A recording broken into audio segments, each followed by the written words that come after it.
All right, good morning. Shabbat Shalom to the people. And peace back to you. Peace back to you. I put the link in the chat for my guests. TOK, when you get the link, you can click in when you're ready, and we'll be getting started. Add it to the stage. All right. Here we go. I will lift up my eyes unto the hills, from whence cometh my help. My help cometh from Yahawah, which made heaven and earth.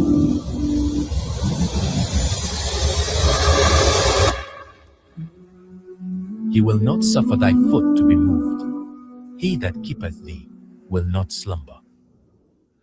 Behold, he that keepeth Israel shall neither slumber nor sleep. Yahawah is thy keeper. The Lord is thy shade upon thy right hand. The sun shall not smite thee by day, nor the moon by night. Yahawah shall preserve thee from all evil. He shall preserve thy soul. Yahawah shall preserve thy going out and thy coming in, from this time forth, and even forevermore. Amen. We are the church, that church that was in the wilderness, before the angel of Yah.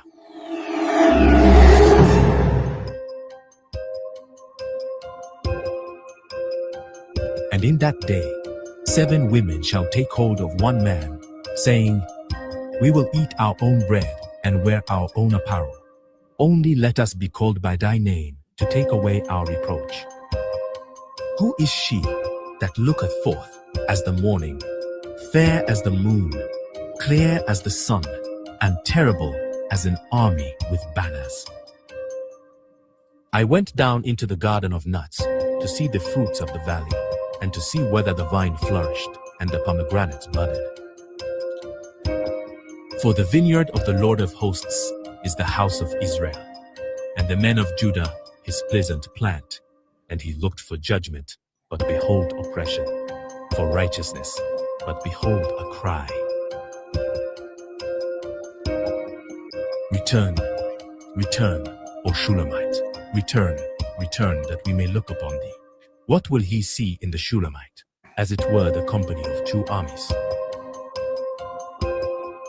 His bride was prepared before him in glory.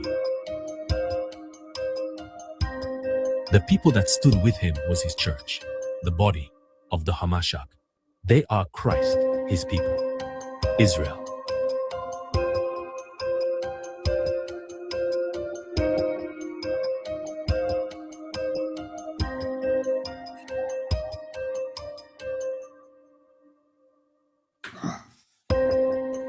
Our villages were pillaged, our women ravaged, our children were sold for wine.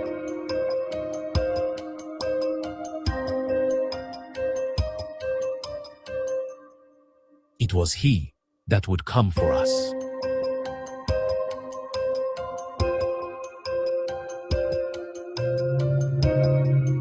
Nation was against nation, kingdom against kingdom.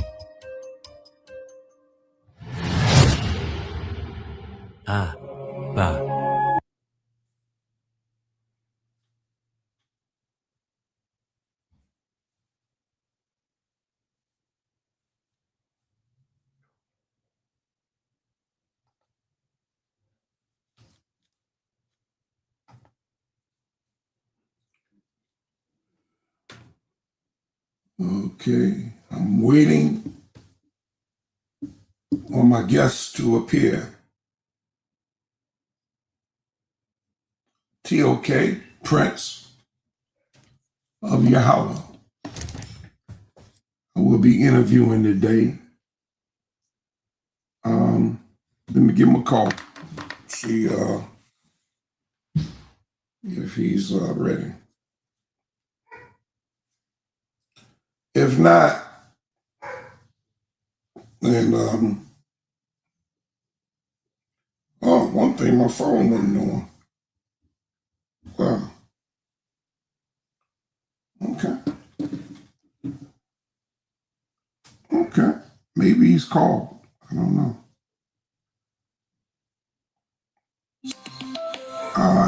Praise that you're having a glorious Sabbath, that you enjoy your Sabbath. I know I enjoyed mine. Literally took the rest that I needed. But I've been resting a lot here lately. Seems like it's been hard to kind of motivate myself. Y'all out there got some suggestions, man? Yeah, I'm hoping to hear from him. Shalom. That's him right there, I guess. Looks like it. Can you hit the link, brother? Come on in. Let me put it up here one more time.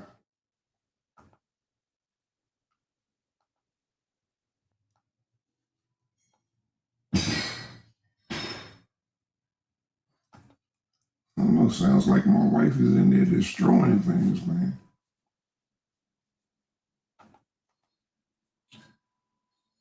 Isn't it? There we go. Got that pinned. Dismiss that. Don't need it. Prince of High. Yeah, that's him. Okay. Hit that link, brother. It's right there for you.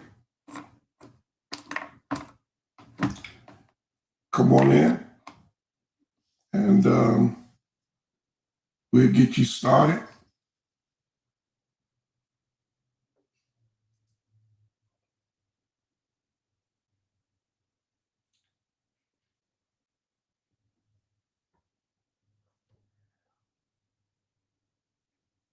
Y'all doing okay out there? You feel the power of the Most High? I do.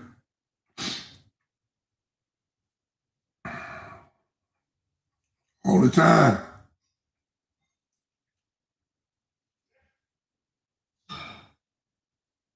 Yeah.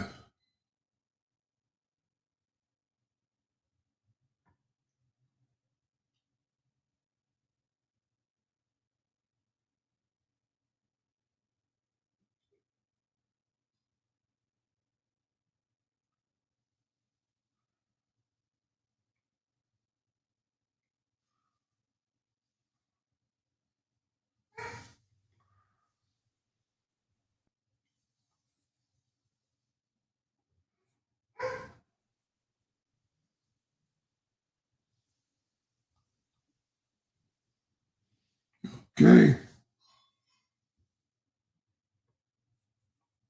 We do got some events coming up.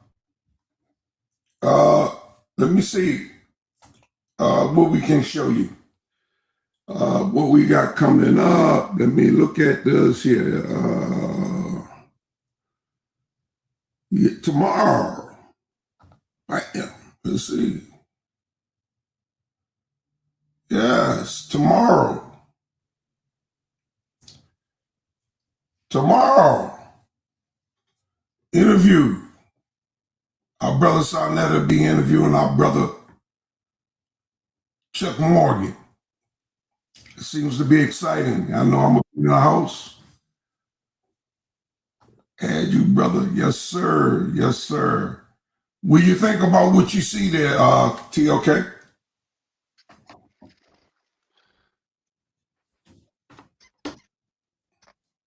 The Chuck Morgan and Sanchez, that's what you're saying? Yeah, Chuck Morgan and Sanchez. We also got, let me see, I'm not sure what order this is in, but screenshot. Let me see. Yeah, this is going to be interesting coming up. This is going to be a live event in New York City. Get your ticket so that you can be in the house. This is going to be powerful here. I won't be able to make this trip, but this is coming up in May.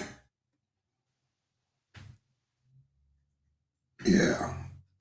It'll take me 20. Yeah. It'll take me 20 something hours to drive to New York. I would have to fly. I don't know if we're in position for that yet. Let me see what other debates we got. We got some more debates. Some more interesting things coming up. Maybe one of the managers, Nepal or Eva Sanetta. I believe there's some other events coming up, right? Other than just these two. Maybe it's just these two. Let me see.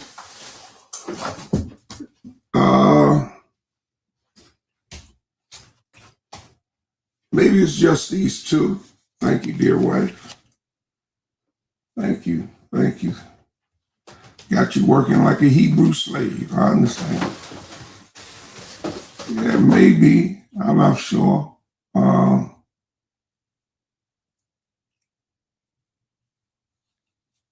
me take that down. And then let me take this down. Let me see. What's this?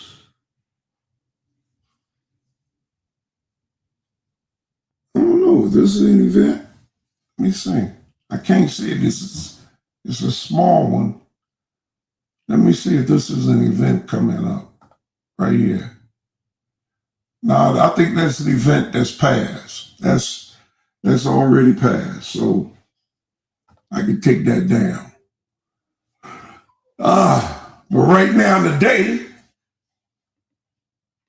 we have, excuse me, y'all, the Prince of Yahawah, Brother TOK, in the house. So how you doing this Shabbat, brother? How you feel? How's it going? Shalom, elder, peace and blessings. On my side, I think it's a screen. It's a screen up you got up. Yeah, take down. Thank you. Thank you, brother. I thought I took it down. Yeah. It should be coming down. Yes. Is it?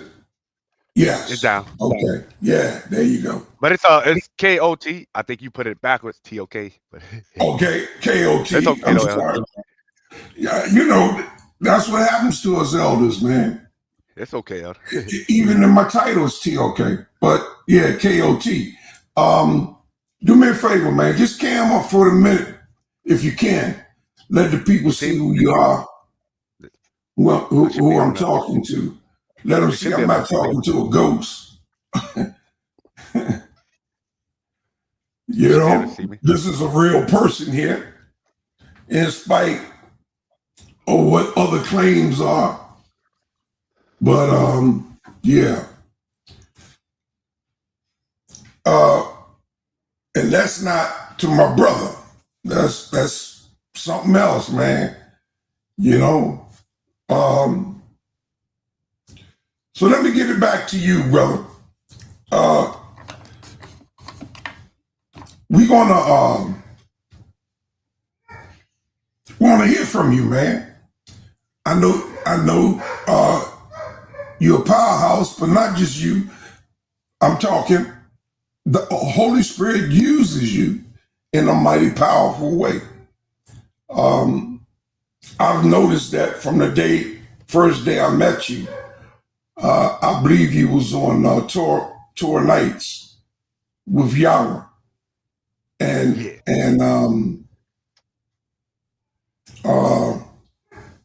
I noticed how the Holy Spirit was using you. When did you come to the knowledge of that you were a descendant of the people of the book? But when I was younger, I always had this connection. But I would say when I really had understanding, I said about 2017, Okay. understanding of what it really meant. Right. So I didn't know what an Israelite was, but I knew I was related to the people of the book, but I didn't know what an Israelite was. Right. But I already knew I was related to these people, but I never knew they were called Israelites. Right. Yes. Instinctively. I remember as a child, my mother expressing it. We were in church and the preacher said it. It was a visiting pastor. And I was like 5, 6 years old, 7 years old. And he had mentioned that, and it was a mixed church when I was young. The church was, not to give a shout out, Evangel Temple. It's no longer, they're under a different name now. So they're no longer called that, so I can copyright. I wouldn't have any copyright issues with that. But it was a mixed church. I mean, by cultural background, white, black, and Hispanic people in the church. And it was in Washington, D.C. And I remember the red carpet. It used to be a movie theater. And they converted it into a church. And the preacher came and he was talking about how we were the people of the book. And back then, every Sunday after church, I don't know how it is today because I don't involve myself in those circles like that anymore, but you can expect a big meal after church. And Yes. we was at the house eating, and our mother started going in on it, saying, yeah, but, nobody had any real evidence back then. You're talking 62, 63. I'm 7 years old, 8 years old, maybe. So, and it's interesting that you mentioned 2017, because for me, it was around that same time, 2015.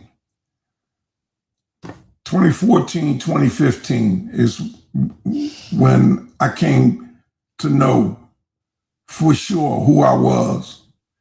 But then it still was a work in progress because there was still information out there that I didn't have about me. Like the man that raised me wasn't my real father. I didn't have that information back then.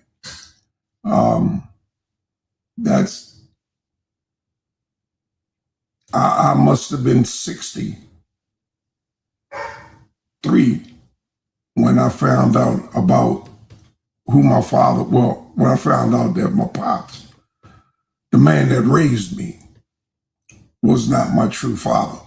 He was my pops, man. No question about it. He took care of me. He clothed me. He fed me. You know what I'm saying?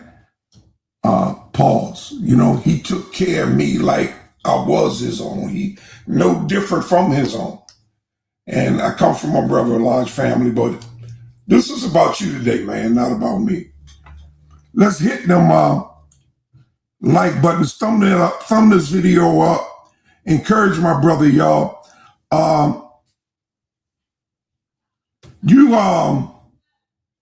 know, I'm not sure if Suntan is in the audience or somebody, anybody out there that can, let me see, can put up your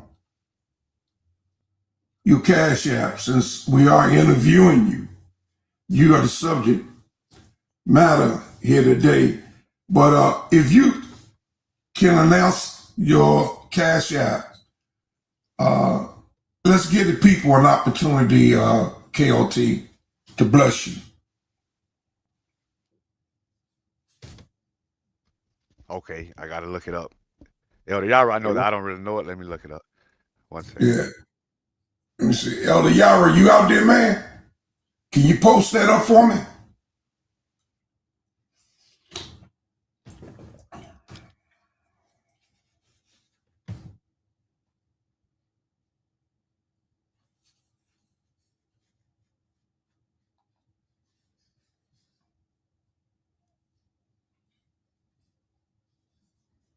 Yim Yahoo. Bless to you, brother. Blessings. Shalom, brother Yahawah. Peace and blessings. Brother Ashe, peace and blessings. V. Brown, peace and blessings. Patmos, peace and blessings to you today. Glad to see you here in the house. I don't see any mods up here. Sinetta University. Go ahead. What you saying?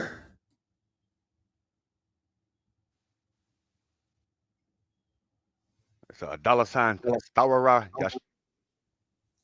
Yashara. Hold on.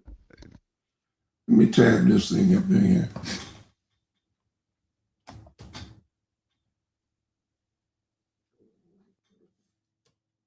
Where we at? $4.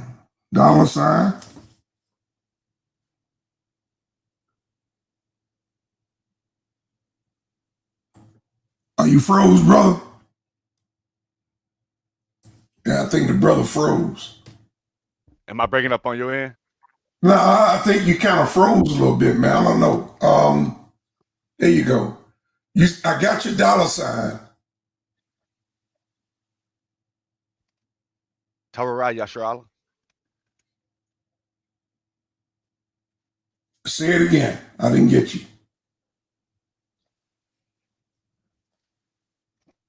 Tawara Yashara. I mean, I got to type it in probably. Spell it for me. And if it is in the caps, let me know. Tawara.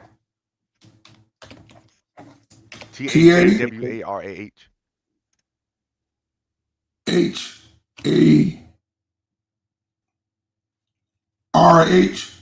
Tara. Is that right? Tyraya. Tyraya. Is it a Y on it?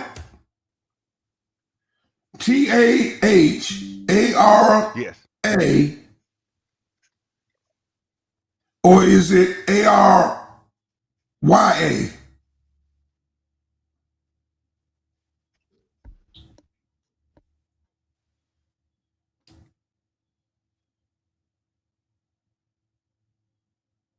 Can you hear me? Do we have a delay?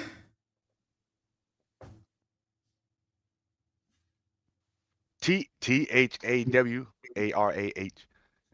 I mean, I'm not worried about it, but it's if you No, man. No. Let the Lord bless you if you can. I mean, I'm just saying. I'm glad you're here. And,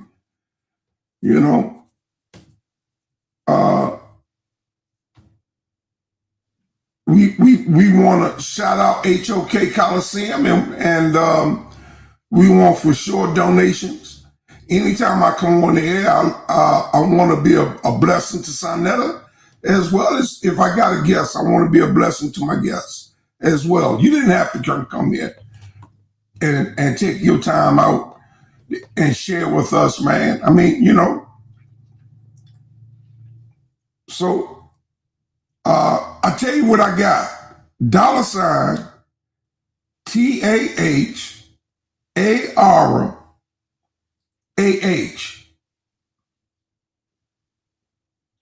Oh, there it is. No, that's not it. I thought that was it. Okay. And what's going on?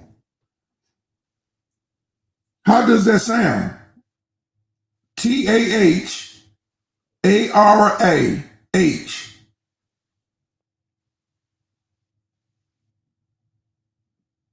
KOT, is that it?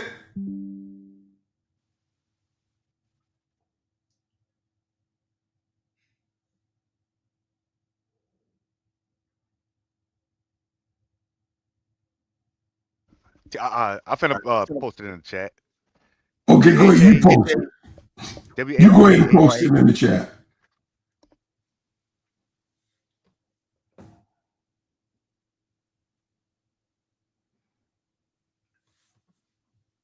We get that posted.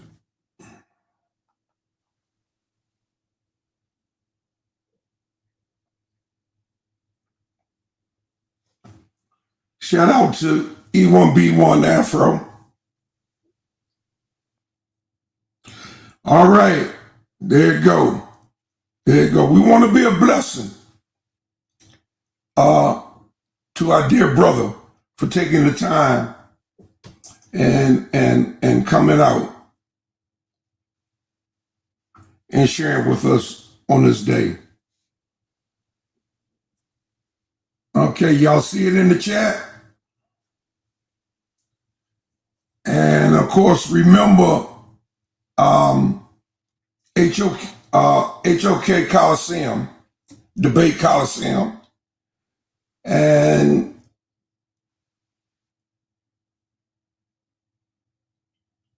remember all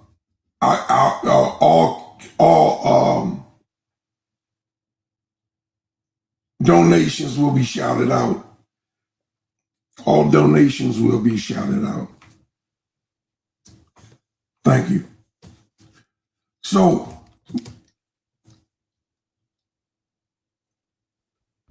can I assume, KOT, that for you it was the same early on in your life, that you probably transitioned from the Christian church into this movement? Well, I never was a Christian. I went to church before with my grandmother as a child to support Right. for her, but I never understood the church life. You know, to be honest with you, to be truthful, it bored me going to church. I just was in there as a supporter. It really was boring to me. I didn't get no connection to what they was teaching and preaching. And then the preacher was also a drunk, always at the bar. You know, we knew about these things when we were young, so it didn't Yeah, really man. connect to me. So I really lived a life of just, you know, I always believed in a creator and connected to the spirit, you know, never was a Right. Christian, but I knew that I went to a church. I never was a believer in Jesus as a God, or, you know, I just know that they called a God Jesus, that he lived to. That's all that I knew about. I didn't really understood the doctrine until 2017, you know, when I had to study the doctrine. Oh, okay. So what led you to it? What motivated you? What put you on that path in, Well, in 2017? I was always connected to the spirit, but in 2017, you know, I was in the field of let's see, of conspiracy theorists, you know, and brothers Okay. come to me about flat earth and all these other doctrines, you know. So I went deep hard studying. You know, I was always a conspiracy theorist. And then I end up going into the Bible, you know, to prove some points. I was like, what book?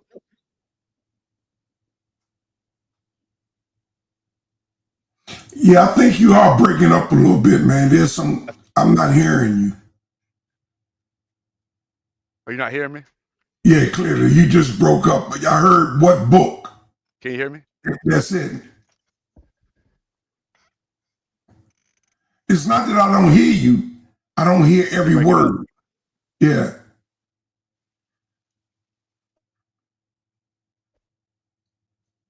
You want to try going out and coming back in?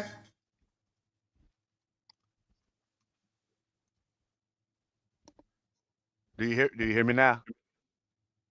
Yeah, I hear you. Can you hear me? I hear you. Count. Just give Oh, me you're a not count. hearing every word? You know, I think Right. I'm not. Right. it may be this microphone I got. I'm gonna have to get a new one. And then when Yeah. I do music, it cuts out some of my words while I'm So I'm thinking it's the microphone, maybe. Yeah, it could be. It could be. I know. But I came from the. Oh, go ahead. No, go ahead. It's about you, brother. Go I'm ahead. saying I came from the conspiracy theorist realm. So I went into these conspiracy theorist doctrines, flat Earth, and all these other doctrines. So I wondered to myself, where do I find God at? That they talk about. Then I said, oh yeah, the Bible. I remember that they used a book called the Bible. Because I never was a Christian, but I always believed in Right. a creator. So that's when I went to the Bible. And as I began to study it, I actually seen a connection there. Because I always been spiritual since a child. Now I seen ghosts, I seen spirits, I seen those things. So Right. people couldn't fool me and tell me these things don't exist, even though science was saying it. So I couldn't even believe the world as I was growing up because I saw things that schools taught didn't exist or science taught didn't exist that I saw. So I was always against things taught in the world. Right. So as I was learning the Bible, I seen a connection because I know we came through slavery. I seen the hard times, the troubles, Right. the slums. Right. So I guess Deuteronomy 28 was something that clicked in your head. Well, that's one thing that came later on, but Yeah. like I always had a spiritual connection. That's what I'm saying. It says the spirit bear witness Right. with your spirit. And Right. that's what it grasped onto me because things that's in the book I saw and knew about already without ever reading this book. Even though it's translations and stuff, maybe errors, but I could see the connection. And then I come from the Bantu people also, through slavery. Okay. Okay. So as I begin to study my own people and stuff and what they still learn, our cultures and stuff, it actually is of Israel because most of the people of the tribes I come from, they say they're Judah. Right. Right. Right. And they've been That following these band traditions. too. Yeah, they've been following these traditions over 1,000 years, before Right. these small hats ever come along in 1948 claiming to be us. But we Right. never called ourselves Jews, those are Right. foreigner words. Right. So them saying they're the Jews, well, that is a word they made up. We didn't come up with those words. Right. They just took our words and just came up with their own language of, Right. Actually, it was penned in the 1800s by Nazis, Zionists. They call them the yeah, U, see. the U, the U's. So But they took yeah. our story and just added themselves to our story is what they was doing. So some of the Right. words in the book we didn't come up with. These are modern words that they created to fit Oh themselves. yeah. You know. Yeah. Yeah. That's interesting, man. Um, so what about formal studies, man? Did you go to what's the highest level grade that you accomplished? Any college? Yeah, I graduated. I went to college. Okay. I went to college for a year, regular studies, and I also went for, a trade also. Okay. So I did it for, schoolwork and a trade. Did you complete? Yes. Okay. Okay. Yeah. Before I And graduated, I didn't. I hated school, but I did go to school. When I decided to go to school, I did reach over a 4.0 GPA. So, I wasn't, right. stupid. Come from the hood, so my accent may be, a little different, but I'm well Right. studied and learned. Right. Right.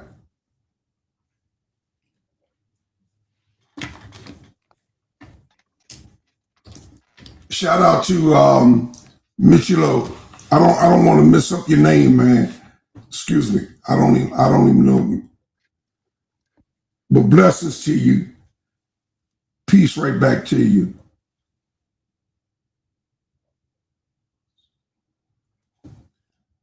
Yeah. So what do you find? Did you take any studies of our language? Did you get into that?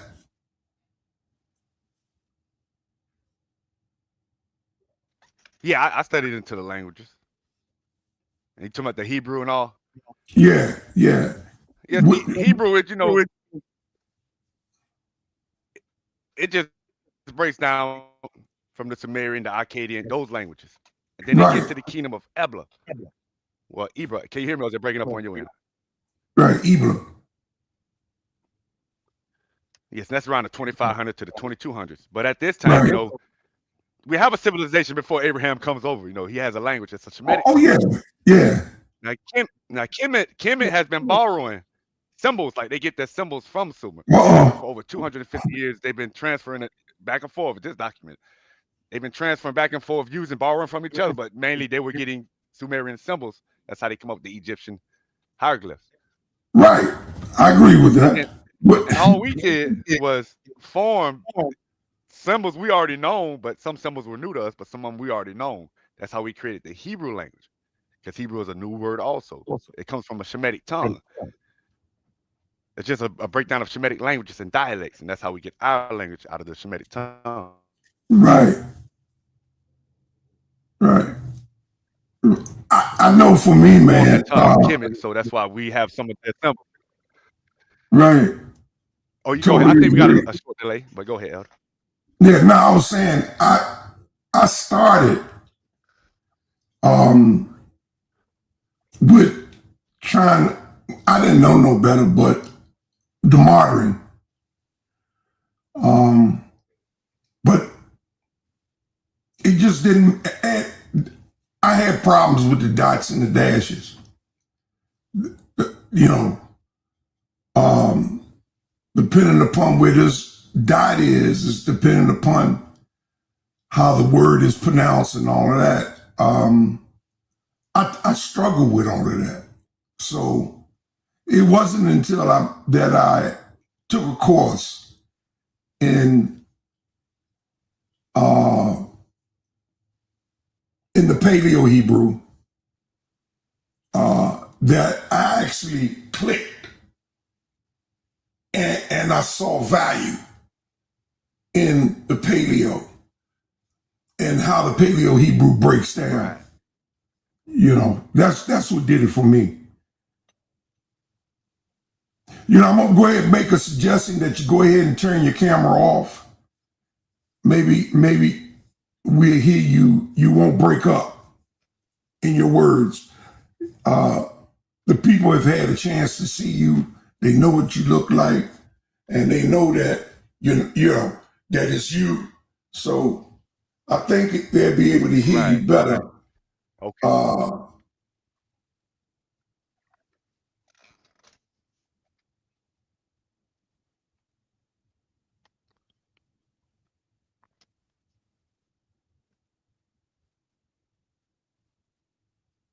Still there? Yeah, now I was reading what your mind was Oh, okay. saying. Yeah, maybe hit the link when we go to questions and answers. He'll come up. I know he's talking about the language. Yeah. So you got involved in 217. Presently, right now, are you studying alone or do you study with a group? I don't believe that you're from a camp, right? No, I'm not from a camp. I know camp brothers, Right. but I'm not from a camp. Right. So do you study with the group other than a camp? But just with I'm just saying. no, Yeah. I'm just with the new Torah movement. But I got single people around that we do study. Right. Right. Yeah, I knew it was a connection between you and Yahawah. So and Yahawah is one of our esteemed scholars. Right. I'm just gonna put it out there, Yeah. right? He's one of our esteemed scholars, and I'm gonna be interviewing Yahawah soon. That'd be good. Yeah.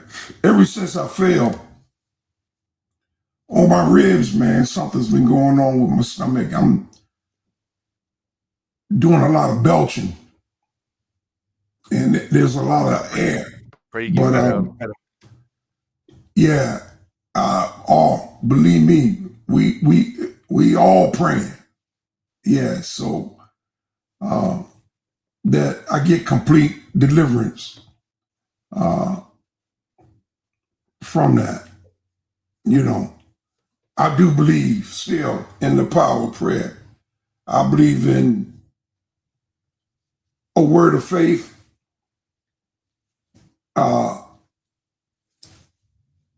In Romans, call those things that be not as though they are. And by that same spirit, we speak and therefore we believe. So I'm not talking about what these people do out here where they try to take the people money. I'm just talking about the spiritual value of God's word, that it brings life. Spiritual life as well as physical life. It can manifest in both ways. And your words can also manifest death. You could kill your future with using the wrong type of words. So it can be done both ways.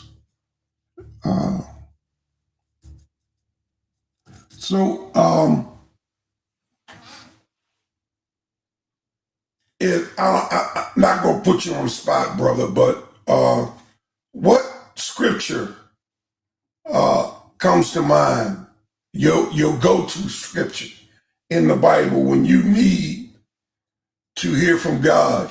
What is your go-to scripture, or do you have one?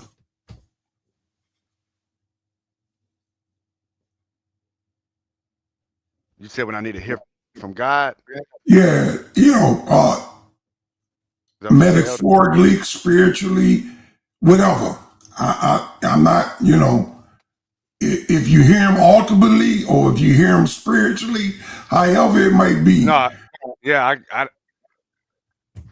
I mean, I can go to the Bible, but I don't go to the Bible. I go within myself, because that's how you connect with the spirit is the mind, the essence of that energy that connects you to the Almighty, which is the Father of us all. The mother of us all is the wisdom.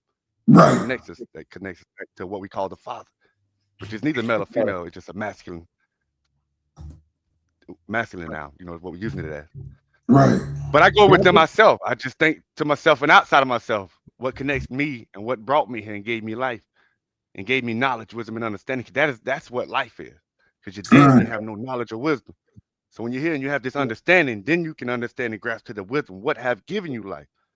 So I reach within myself and out of myself that I know within the mind, that's in me and without me. But I can go to the Bible and look for scriptures that I can relate to, but I don't go to the book to connect to God, to the Most High. Right. That's just for historical purposes and to bring people to wisdom and knowledge, of the ancients. Right. Yeah. A lot of people, they look at me sideways when I say, our way to understanding scripture is not necessarily rooted in our intellect, but is rooted in our spiritual connection with the Most High. That's in 2 Corinthians, I believe, chapter 2. It talks about the only way to understand the spiritual mind, the Spirit of God, is through the Holy Spirit. You can think of it. Yeah, I'm sure you know the scripture that's in Corinthians, but I just believe that spiritual things are discerned spiritually. Natural things are discerned naturally. Right. So without the Spirit of God, it's almost impossible to perceive the things of God. It talks about the world seeks the things of the world, not the things of God.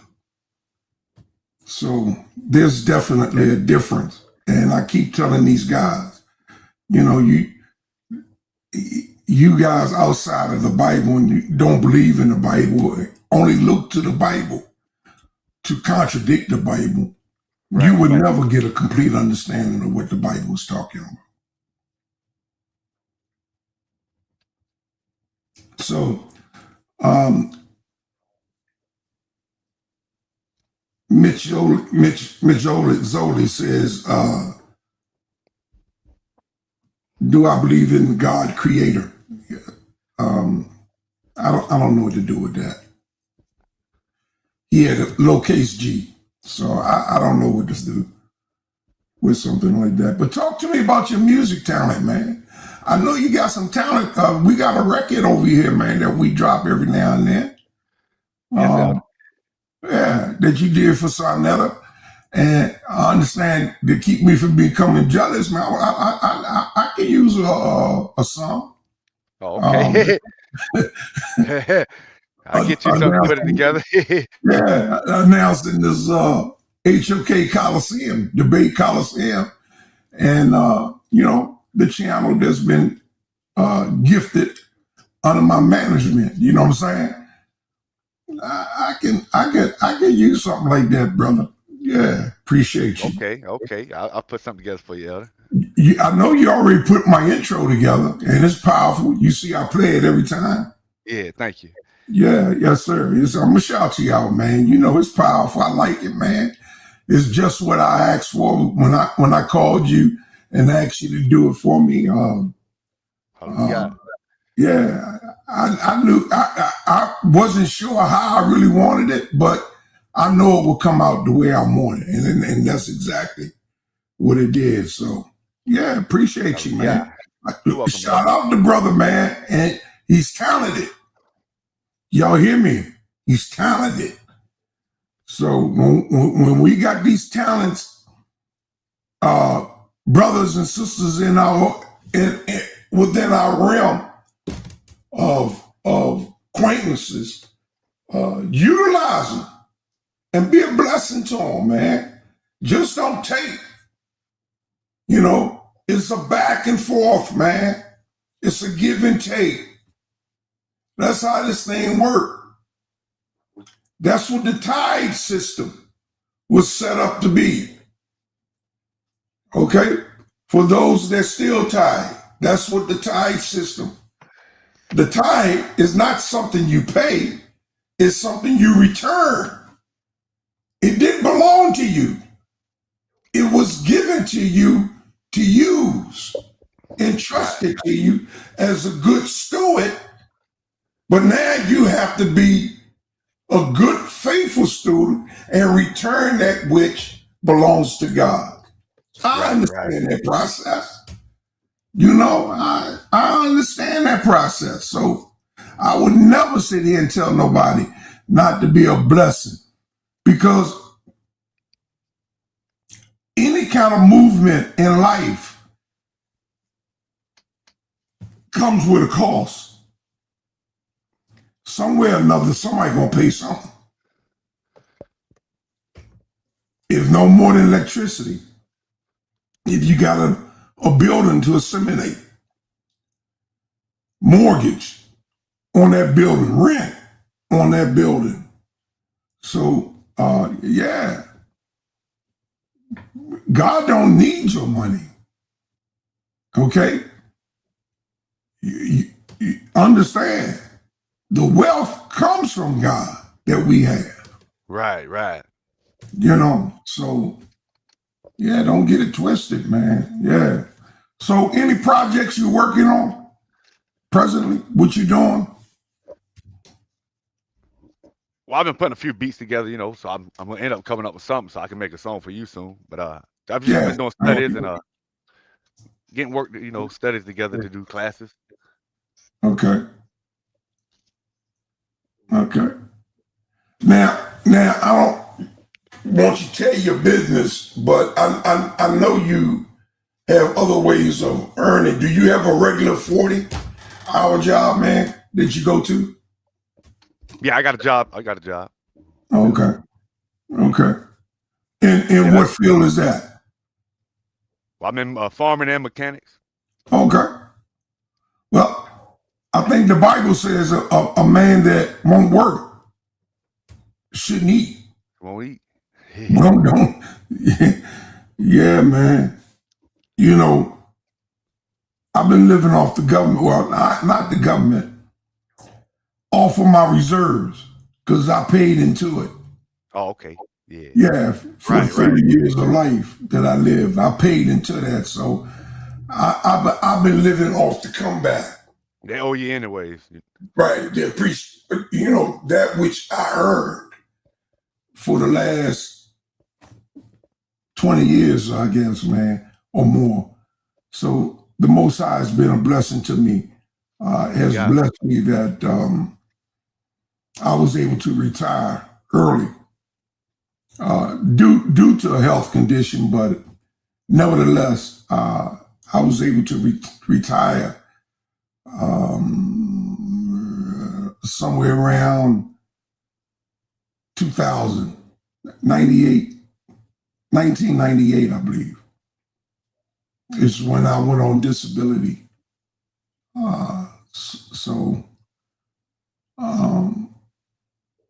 What else can we expect to hear from you coming up in the future, man?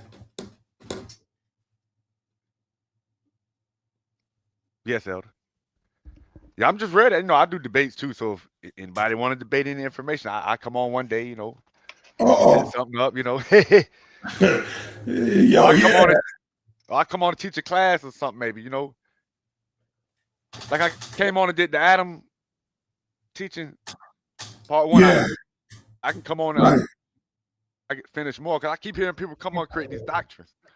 Right. The Bible deals with the age of when we come on there. You know, a new cycle, a new age after a Right. cataclysm. That's what the Bible's dealing with. People don't understand That's that, not man. the beginning of mankind.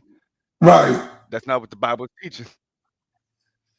He's the chosen man of the Most High at that time period to bring forth knowledge and wisdom, of righteousness, because you have people on the earth, and you know the snake is a symbol that represents wisdom, but the serpent is that also for that reason, because he's cunning. You know, he's very intelligent, but he'll do something evil, find a way to get over on you. You know how people do these days. They smart and intelligent to do evil things, and that's also wisdom, but it's not good wisdom. Adam was supposed to bring the wisdom that comes from above, but he fell into sin, which means he started doing the same thing everybody else was doing on earth after the cataclysm of the youngest dry spirit. He became corrupt, right? Right. People don't like. I teach now. If they can understand what I'm saying, Adam lived to be 930 years old. Now today, in Genesis 6, it says that the age of man reduced to 120 years. Well, 100. When you think about 120 years, that's better. It's 3 generations. Well, the number 3 is very significant. 40, 40, 40, right? 120. So,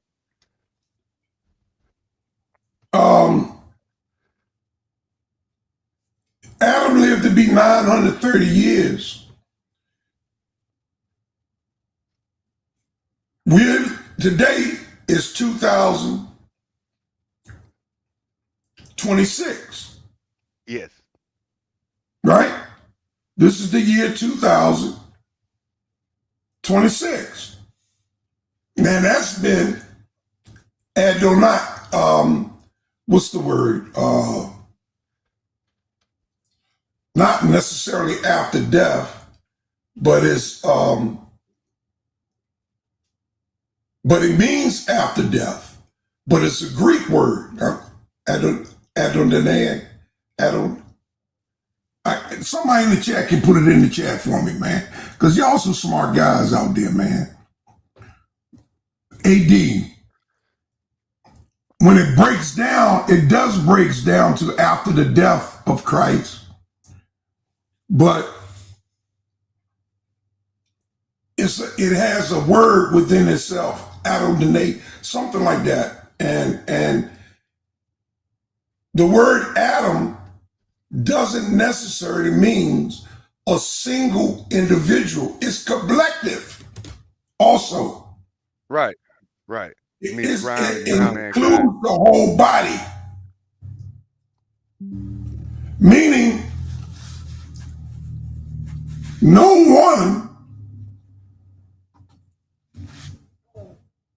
the life expectancy of man will never exceed that of 1,000, and no, what's that word there?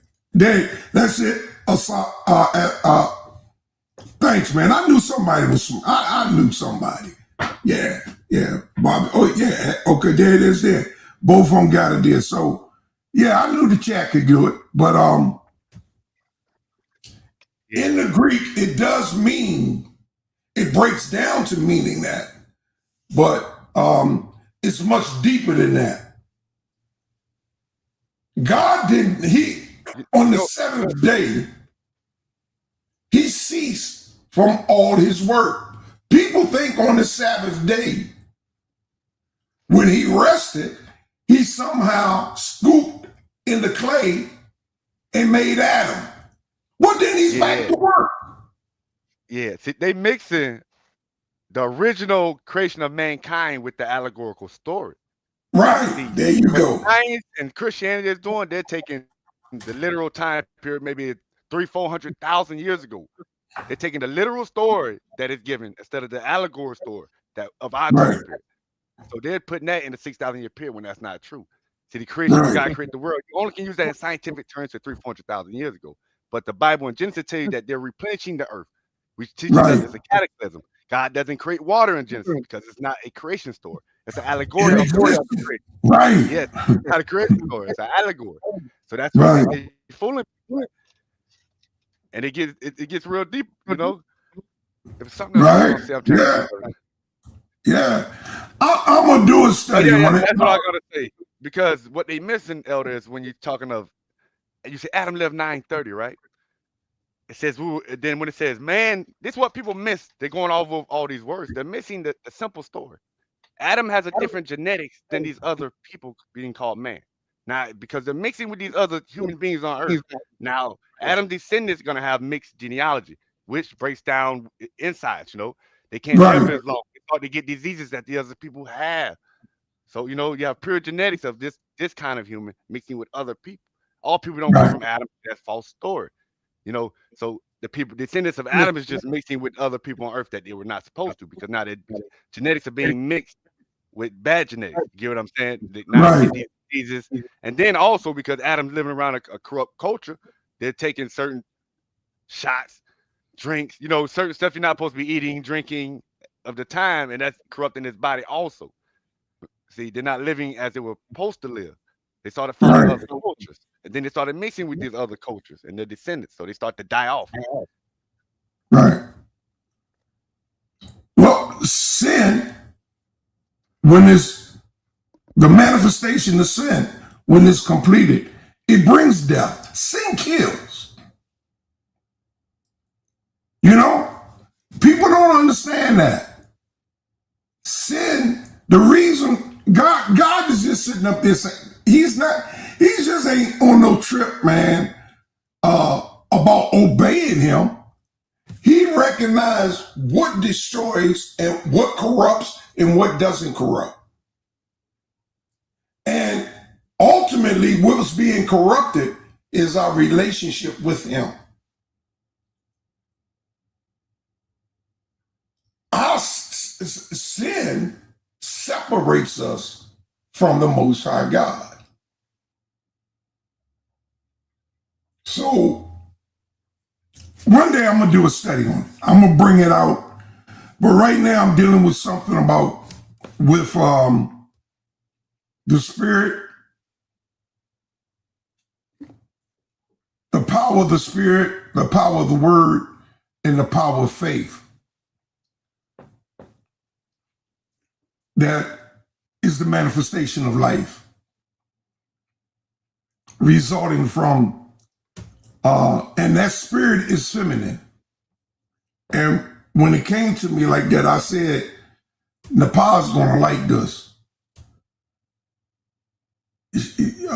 She's really gonna like that when I bring it out.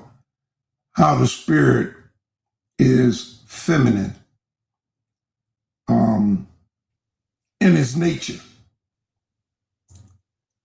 Not sexual. I'm not talking organs and stuff like that, but I'm just saying in his nature, as God in his nature is masculine. The Most High is masculine. Like the Logos is masculine, but the Rhema is feminine. And I'm gonna have to do something on that. I really shouldn't be talking about it because I'm really not prepared to talk about it yet. Yeah. I know So, about it, but they don't. Yeah. Yeah. So if there's anything encouraging that you had that you'd like to share with the people, real quick, I'd like to give you the floor. Anything that you've been studying lately and you want to share it with the people, here's your opportunity. I want to give you an opportunity to drop a word of wisdom on the people before bringing the people up and ask you questions. Is that all right? Yeah, you can go ahead. Okay. So I'm going to give you the floor, brother. Okay. But what I have been working on is the gospel that ends the world, you know. It says, and this is the gospel. When this gospel is preached throughout the world, then is the end. Now, what is that gospel? That's what people should question themselves and ask. What is the gospel preached throughout the world that ends the world? What does that mean? That means it causes the world to come to a certain condition.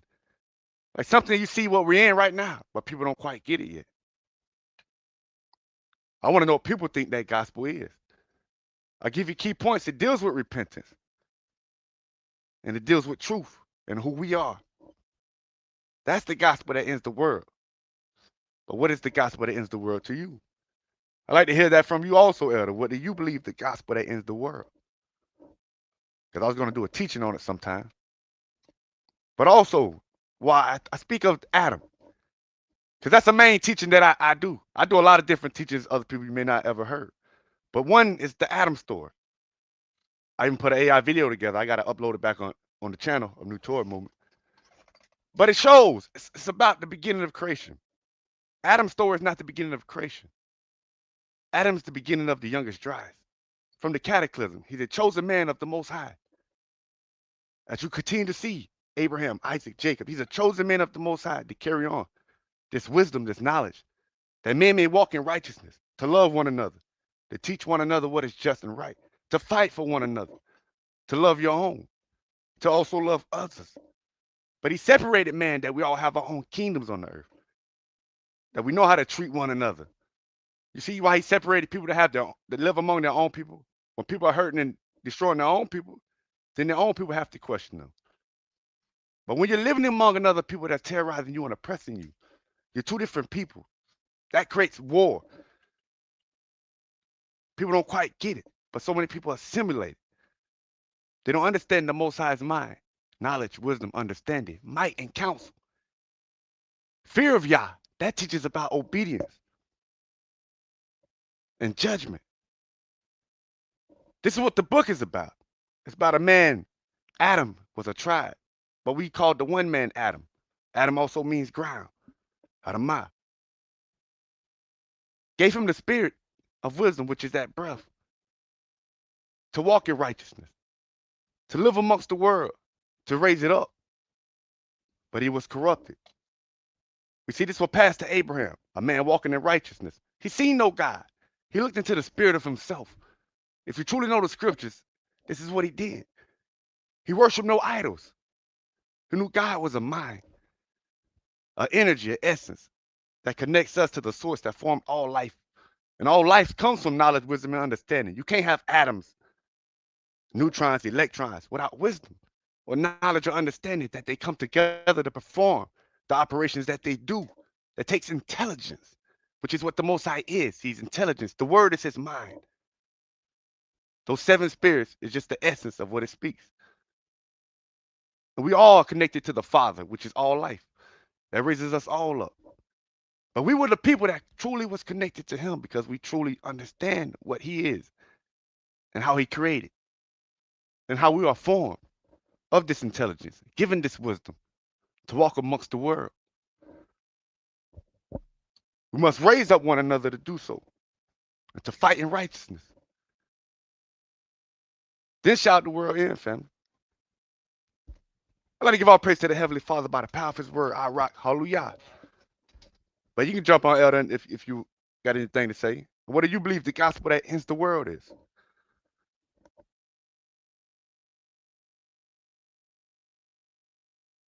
Yeah,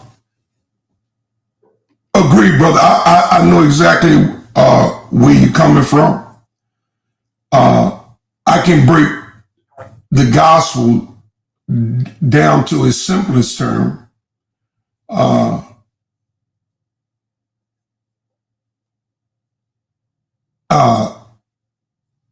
Is what happened.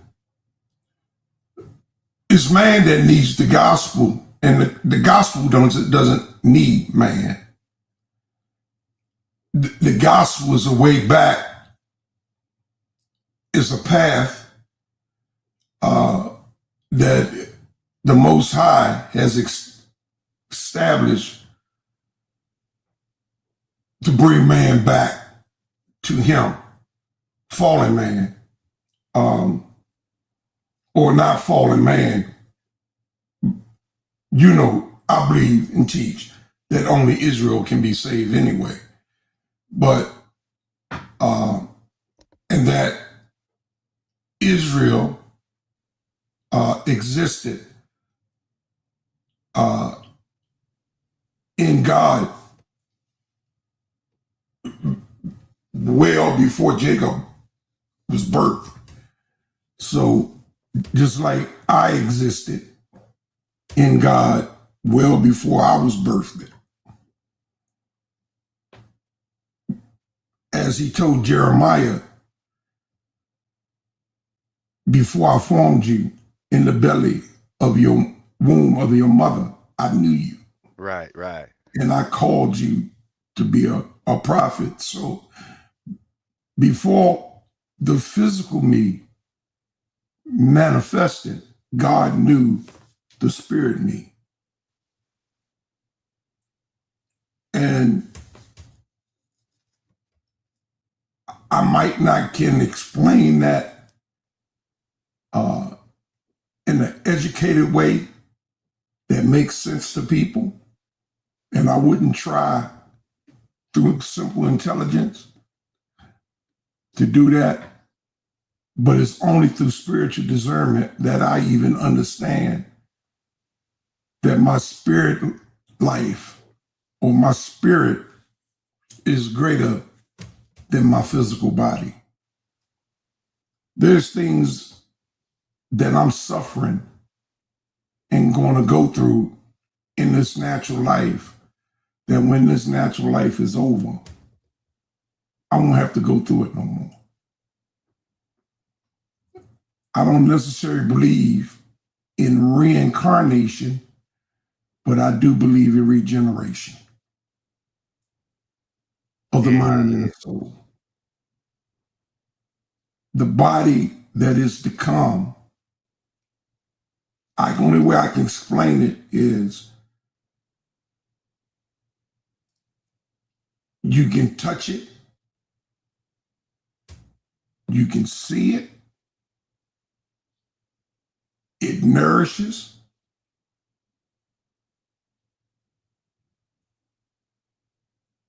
but there's nothing that can contain it. In other words,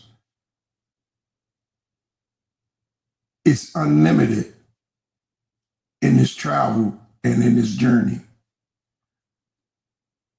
the same way Christ appeared in the room or the upper room when the door was shut after his resurrection. I can't explain it intellectually. Or when he showed up in John, I think 20, while they was out fishing, and he asked them, had they caught any fish? The bottom line was he was hungry.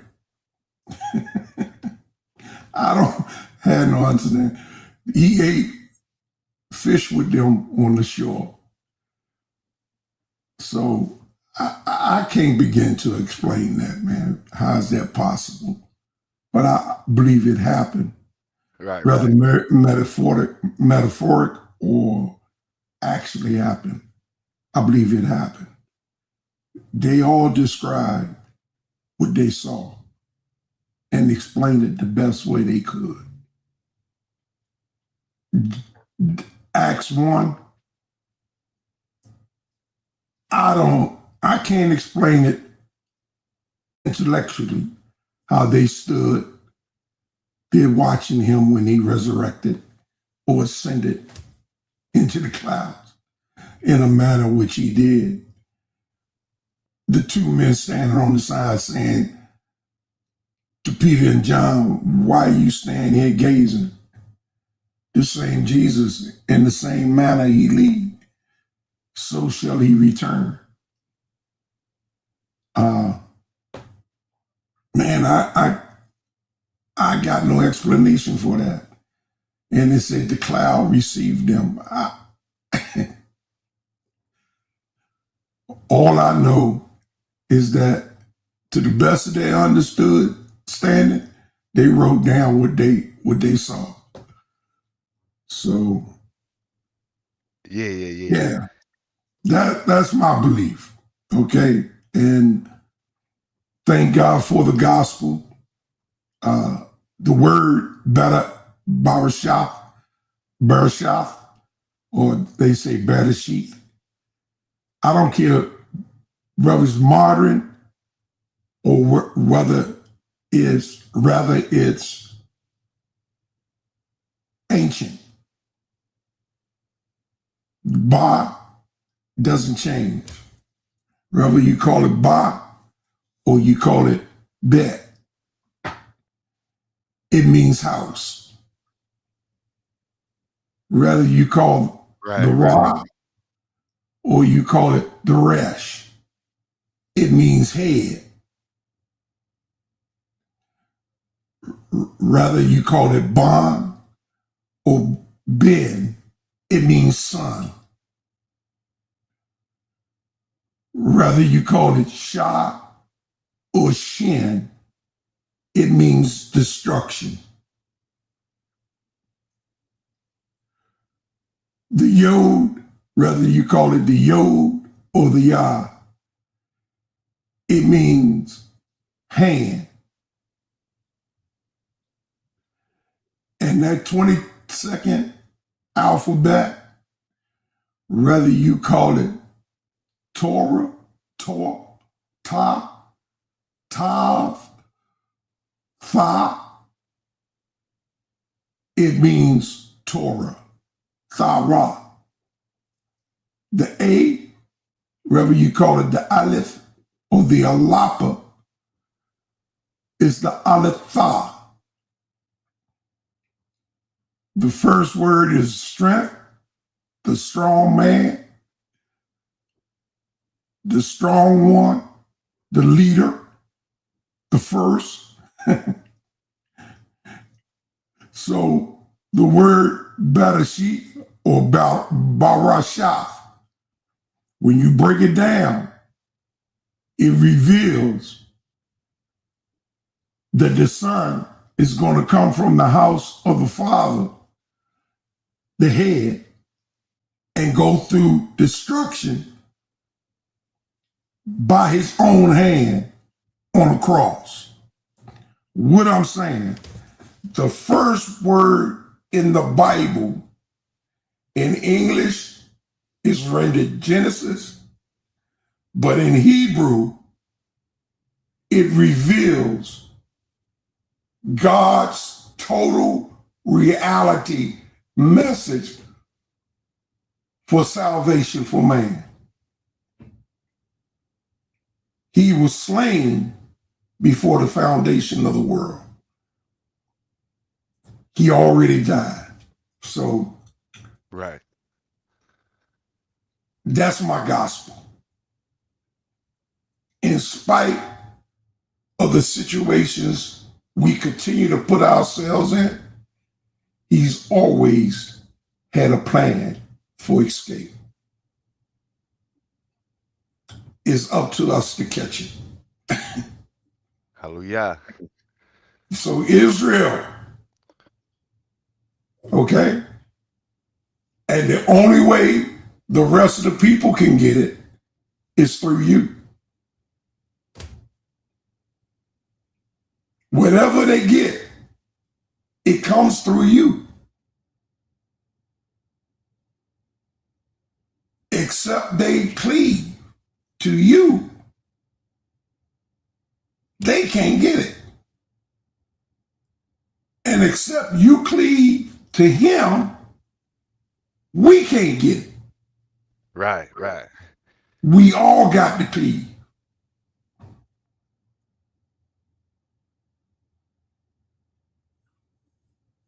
God is powerful, man. If you don't mind, bro, I'm going to go ahead and drop that link, man. Let anybody come up. Are you done? Okay. Yeah. But shout out Yeah, I'm to good. I'd like to say shout out to Titan Debates League for the $5 donation. Titans Debate League. Yeah, yeah. Thanks for doing that, man, because I didn't see it. Sometimes I be noticing the chat, and sometimes I don't, because I get wrapped up in my own stuff. I don't take the time to look over. Right, And I me too. don't I'll be have, doing the same thing. yeah, I don't have a special alert to let me know yet somehow.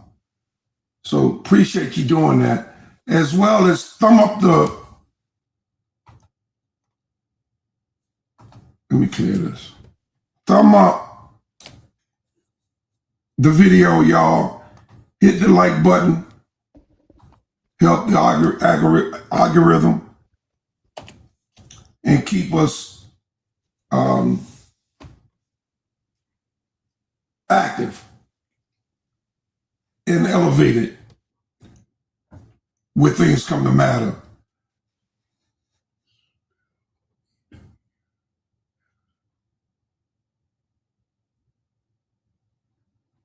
I misspelled Right.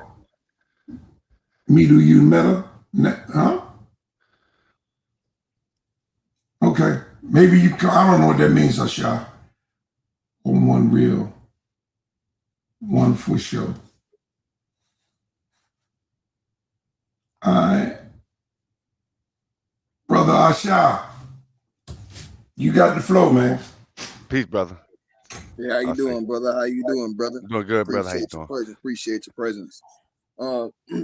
Little question about the Sumerians and the connection to the Metal Netter. You said that it was the Sumerians who influenced the Egyptians or the ancient Cometians. Yeah, through trade, through trade. They got some of their symbols from them, not everything, because like somebody in the chat was saying, when you go to the other cultures like Naquata, the third, the second, the first, these cultures were conquered and assimilated into what the Kemet culture became. So some of the symbols will come from those cultures, like the sedge and the bee, some of their symbols. But some other symbols come from the Mesopotamian culture that comes from Sumer. Not every symbol, I'm not saying that every symbol, because all scholars don't teach every symbol; they just teach certain symbols. How much of the biblical? My last question, and we can move on. How much of the biblical narrative do you think was actually influenced by the ancient Sumerians and the Mesopotamians? Well, our ancestors come from Mesopotamia and Syria area, so they both influenced it. But I would say it's a true historical event because due to history and artifacts in the story, itself, like how I break it down and interpret it with history. But I say it's a real story because we were in Kemet, so we're gonna see this stuff in Kemet. because this is where the story taking place. We're also learning things from Kemet while we're forming stuff out of these symbols. So I would say, yeah, you know, a lot of it would because we were living there. Okay.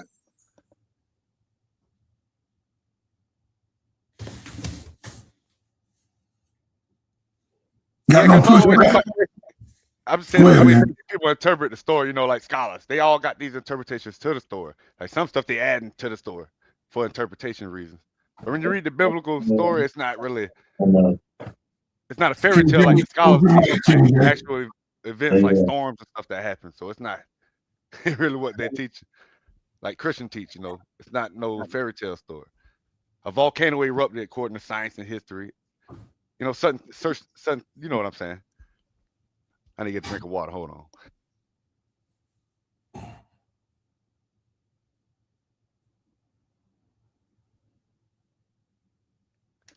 But he can ask this question next, brother. Peace and blessings, brother. Satisfied. Ashe. Yeah. 1 second. My bad. I was dealing with my son. What you All saying? right, I'm gonna go ahead and let King J. Yeah, go ahead. All right, go ahead, King J.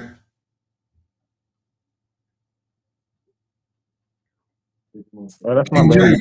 Peace to the panel. I didn't hear too much of what the brother had to say, but I did hear something in regards to the origin of the Hebrew script being from the Metanetter. Is that what he's suggesting?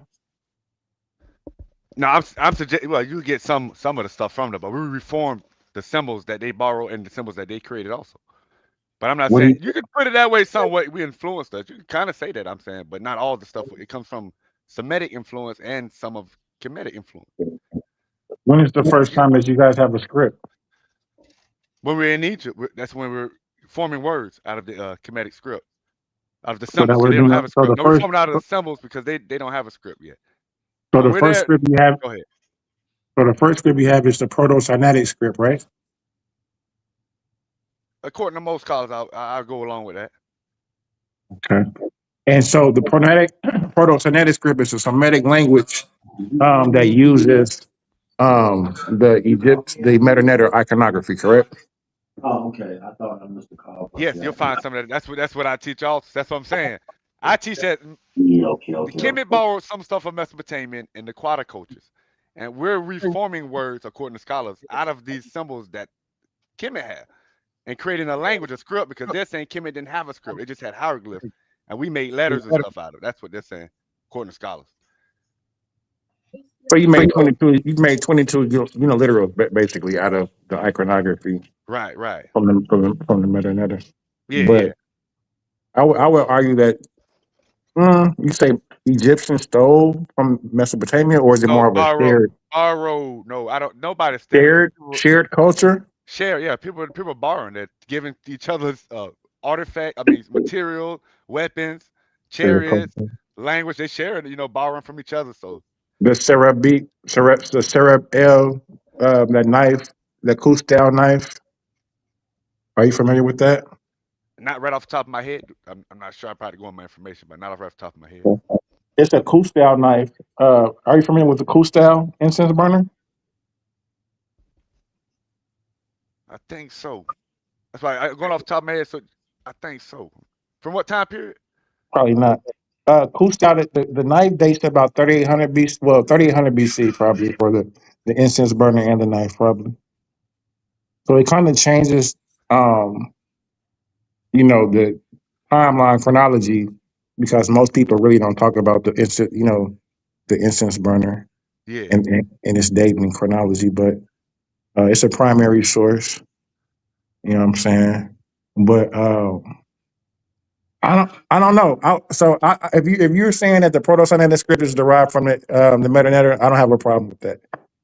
So I mean, yeah, I think we on the same page then. Yeah, because I'm just going back to history where people are sharing culture and borrowing, because we see a lot of Semitic stuff within the Kemetic culture already because of it. So A lot of what?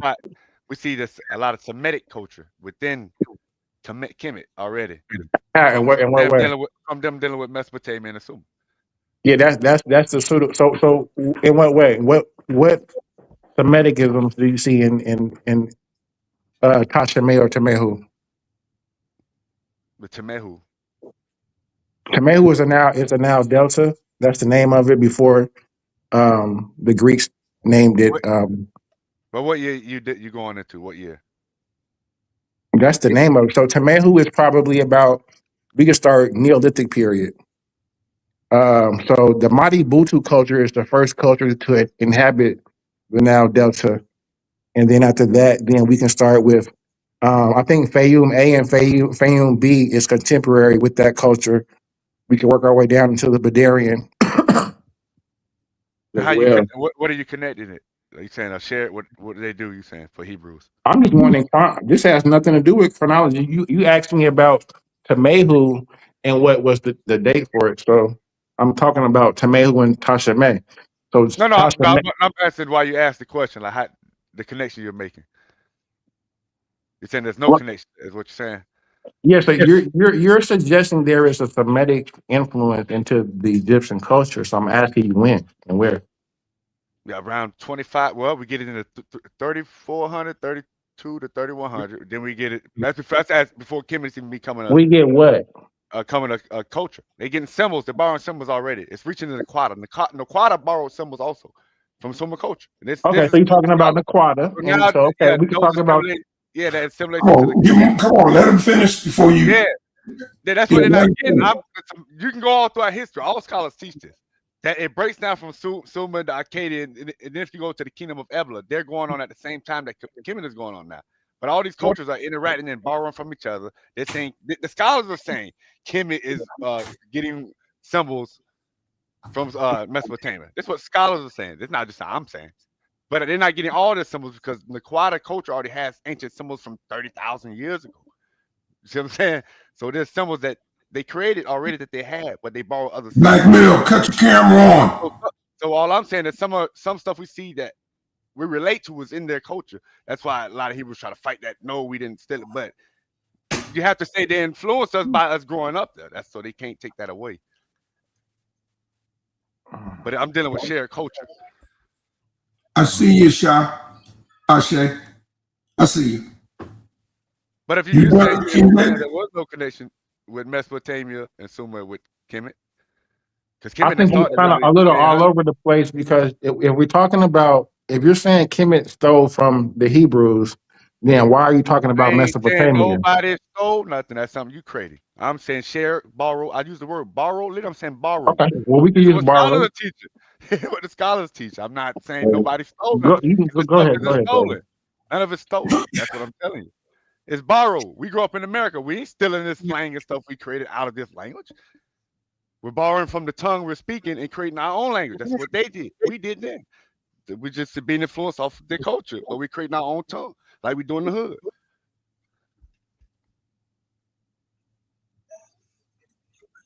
That's what I'm Yeah, I saying. totally disagree with everything you just said, but I'll say Go something ahead, else. Ashe, before I go to the new people on the panel. Real quick. King J crazy, man. What I will say, this is a question for my Hebrew brothers, so you can also chime in if you want to, Apostle. How do y'all feel about Sumerian, the Mesopotamian, the language, the cuneiform? How do y'all feel about that being deemed as a Semitic language? Semitic being a misnomer of Shemitic, trying to stem from Shem, but according to the scriptures, those are a Hamitic people. These are this is Cush, this is Nimrod, this is those people's land. You get what I'm saying? How do you feel about that language being deemed the Shemitic script instead of a Hamitic script? Because according to the script, these would be Hamitic people. Well, I would say they say Semitic and Hamitic. How they say it, these scholars say it. But Asher was there also. When you read the script, Asher, all of them lived there. Right. It's the region they come from. That's why I say, Abraham, you are Assyrian, because we came from the Syrian era. They come from Sumer, is what the scriptures teach. From the time of Nimrod, you have the children of Shem living there in Asher. Yeah. It's many. Yeah, the scriptures are teaching this already. They're over there too. Abraham, Asher. No, Right. so who language is they speaking? Is they speaking the Hamitic tongue, or are they speaking the Shemitic tongue? I go with you on that, brother, because I say these are pre-culture civilizations, you know, before the flood. This is language that already existed before Adam. When Adam come, we just keep creating dialects of these older languages. So if you want to, because we came from Africa then, so if you want to say Hermetic, you can say that. Ain't nothing wrong with it. Yeah. But they're deeming it to be Semitic. Yeah. According to the Bible, before the flood, we was all of one language. So Noah and his 3 sons, they all spoke the same language. Languages became diverted after the flood, or after the Tower of Babel, after the flood. The Tower of Babel, they was under one language, and that was after the flood.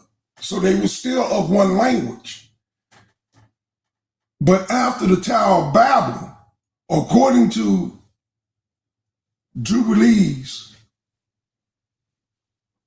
chapter 12, verse 24, Hebrew was one of the languages that had ceased after the Tower of Babel and reintroduced to Abraham by God, telling his angels to touch his ears and to touch his mouth, that he might hear and that he might speak the language of creation, which was Hebrew.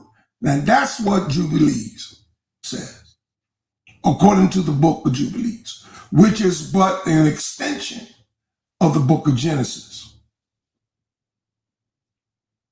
The book of Jubilees talks about things that happened during the time of Genesis that are not recorded in Genesis, but the timelines are the same. And according to Jubilees, the 12th chapter, 24th verse, 24th, 25th, and 26th verse, yeah.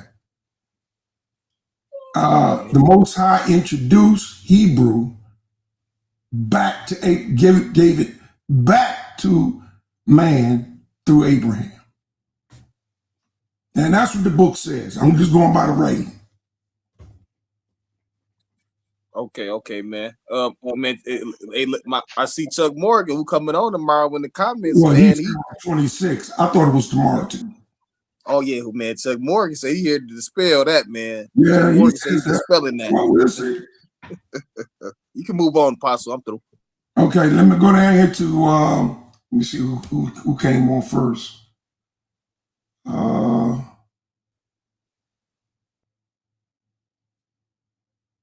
think Black Mill, go ahead.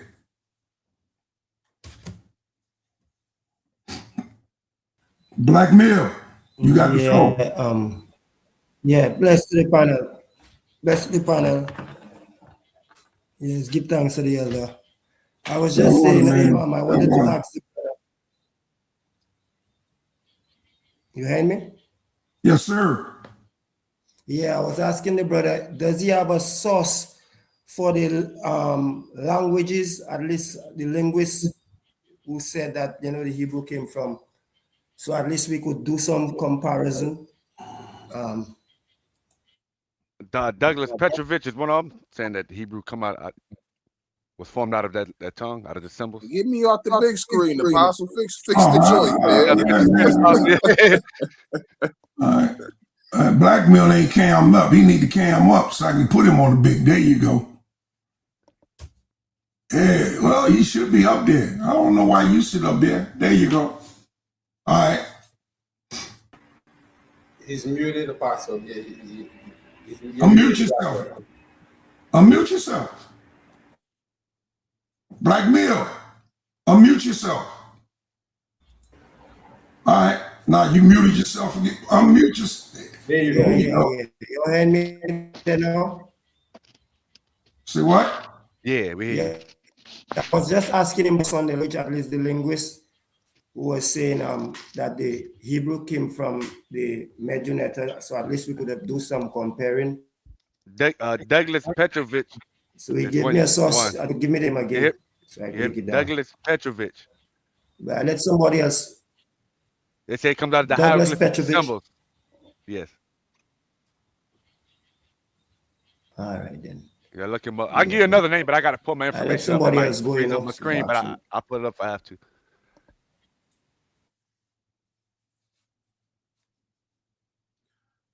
Hold on for y'all. Hold on for a second. Cause I got a guy in the audience.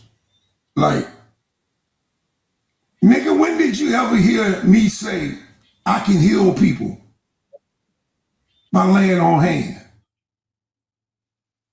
I can heal. You ain't never heard me say nothing like that. Why would you bring something false up, a narrative? If I can heal people, why are you hurting? Paul healed people and he hurt himself. He talked about the thorn that was in his side that was preventing him from doing certain things. You do know he lost his head, right?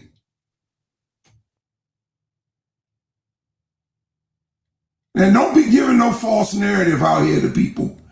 Had them thinking I'm going around here talking about I can lay hands on people and they get healed. The hell you talking about? Lying ass. I don't know who you are. All right? You laughing your ass off now, right? Heathen ass nigga. Man, let him breathe, Apostle, man. I ain't going around making up stuff about people, man. You don't put no false narrative out there on people like I'm some type of faith healer. What the hell is wrong with him? And if God chooses to use me that way, that's God. Right. I'm not doing it. Yeah. Your dumb ass up. Go ahead, Black Mill. I'm sorry, man. But That was a station I was of just saying identification. to the brother, do you see Hebrew as a people, a language, and a place, or just a language?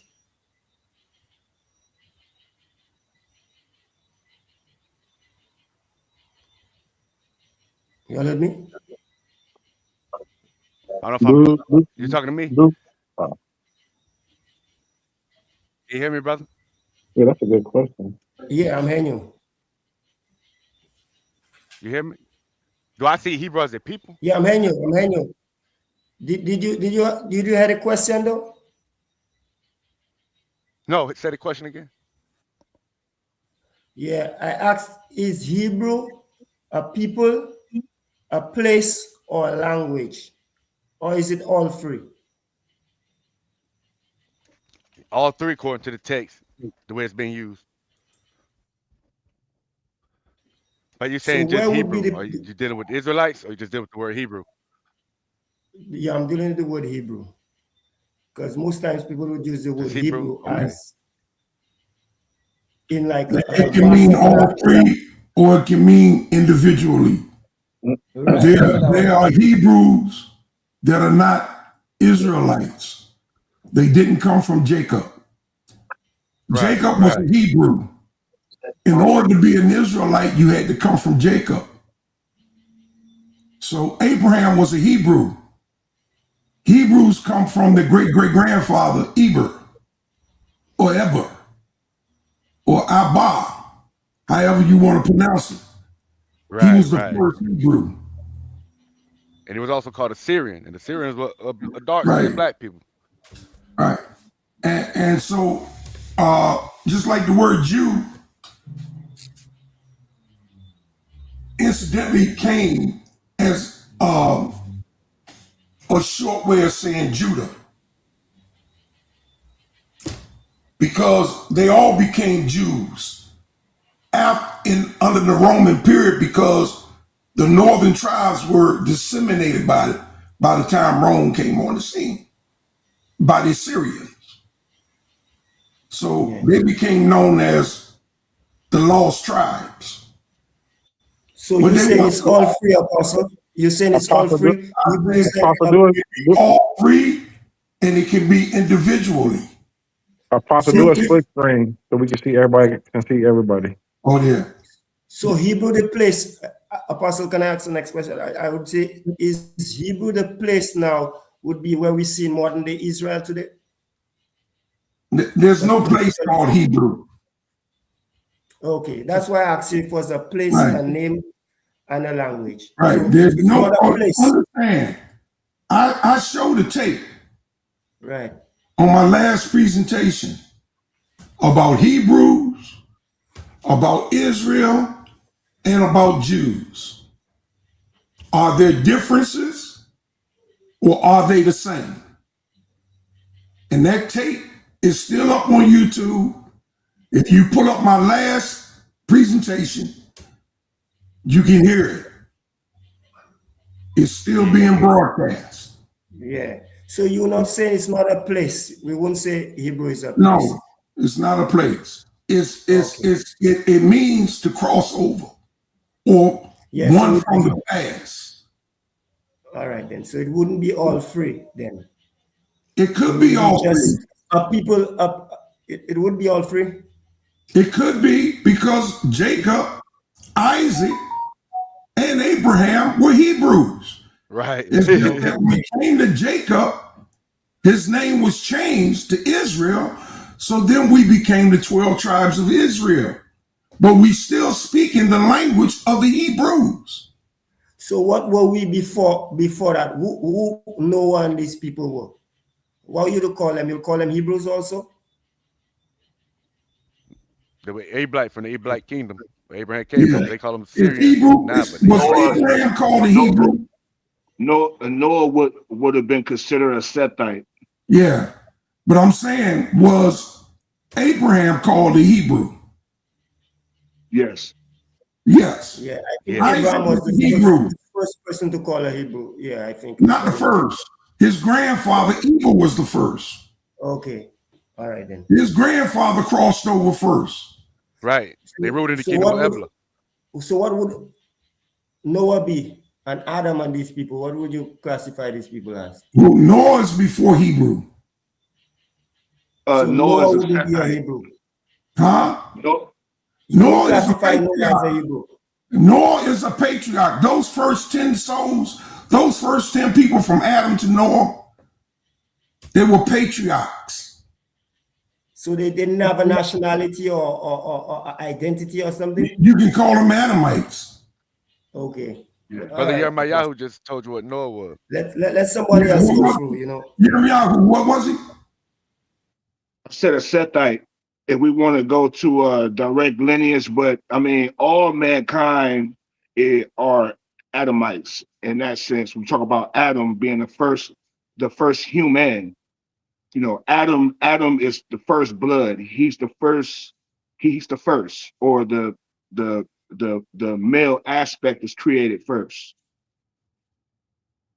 Yeah. Yeah.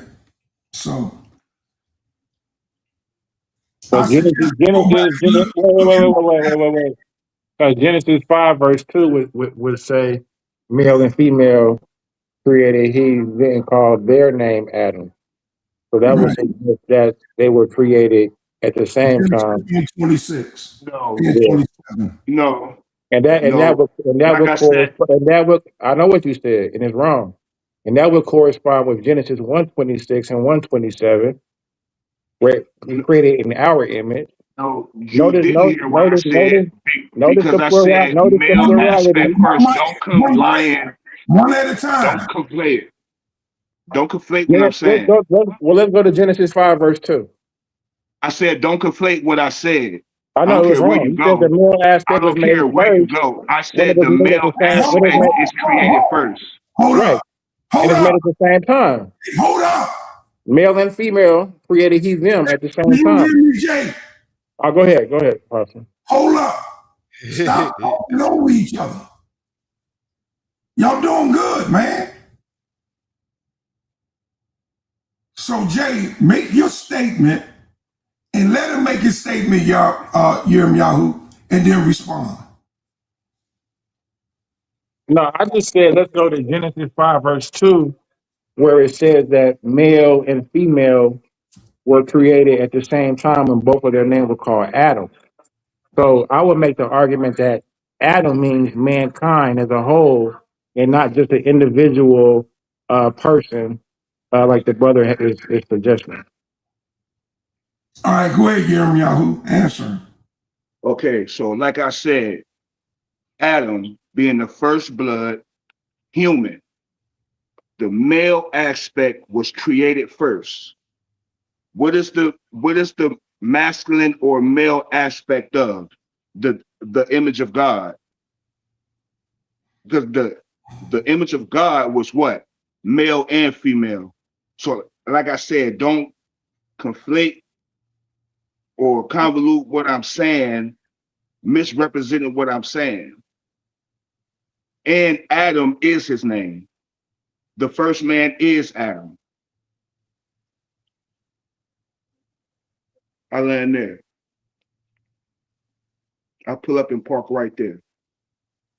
All right, I don't know where the disagreement is, but okay.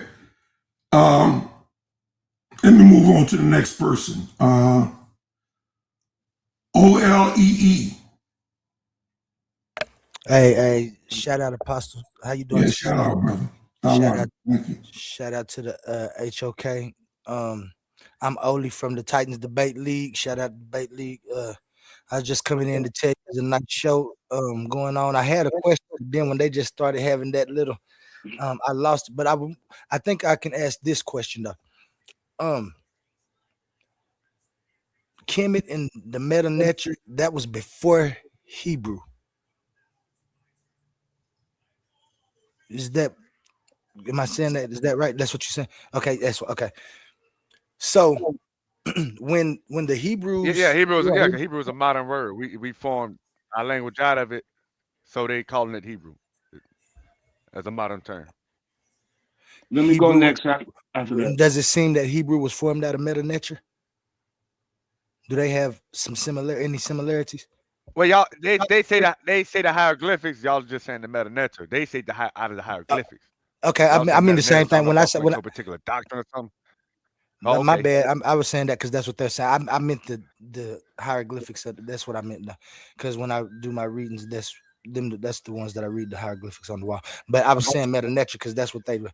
But I was wondering, the reason I was wondering this is because when the Hebrews finally did go to Egypt to stay, that was with Joseph, correct? Yeah. Correct. Okay, so was the Egyptians still they was worshiping, or I don't know how to say it, practicing the Meta Nature as the Hebrews was practicing theirs? They had disputes in that at that time also, huh? No, the people didn't have the Meta Nature. They weren't allowed to read the hieroglyphs. It's like a cult going on. Only the high ups knew the languages and could read those things. So the Pharaoh, okay, so it was Kemet. Yeah. So it was the Pharaoh. Okay, so when we get them stories, the Pharaohs and the rich folks. No, not just Pharaoh. The rich folks. The rich folks were able to have that stuff. Them the rich folks. The high up, the rich folks of Kemet and the pharaohs, they the one only knew that the script. It's like a cult was going on. The poor people in the ghettos, they didn't know nothing about what the hieroglyphs was. They didn't know how to read this, that. They didn't know. They had to go to a scribe because those are the only people allowed to have that knowledge. They were looked at as great, like as a god almost. And so was the Hebrews trying to come through and tell them about their God? Yeah, Joseph's come through. They admired him because he turned their culture upside down. They started to flourish, critic governments out of. And that's when, according to the text. That's when Joseph started answering the dreams and stuff, and the Pharaoh's people couldn't answer him. That's kind of like started the wars against the okay. Thank you. I was again, thank you for the information. I got my own. Joseph put out a tax on the people. Yeah, he ruled the government. He was like Pharaoh, but he wasn't Pharaoh. He was like the face, like how the presidents they just the face, somebody behind them. That's what Joseph was. And so he was great power. And the Pharaoh ended up believing that they was trying to take his power. The first Pharaoh. Is that what it ended up? A different Pharaoh, a new Pharaoh, not Joseph. Not Joseph. Yeah. Right. And so he enslaved the Hebrews. Okay. Right. I believe that was the Hyksos pharaoh. Yeah. No, what Joseph went through, I think there was 2 pharaohs of Joseph himself, and one died of his time period. Right. I think it was 2. Joseph dealt with, I think, 2 pharaohs himself. Right. I was just wondering because when I did my studies, I never did wonder about what the pharaoh might have been practicing, worshiping, practicing. But now it makes more sense to me about why he would do that with Joseph and the Hebrews. If they had their own, and you say it was kind of like I ain't saying a secret society, but at that time something like that is just certain people knew what was going on, and the other people was submissive to those guys. You can pretty much say that. All right, thank you. That's how Kemet was. That's how Kemet was. You know, and then we come in there, and Joseph's coming in and giving that power. I see. So yeah. Bet. Thank you. Yeah, that's scholars that teach that. They teach that little, and the people didn't have this knowledge. It's only with the rich folks and the high ups.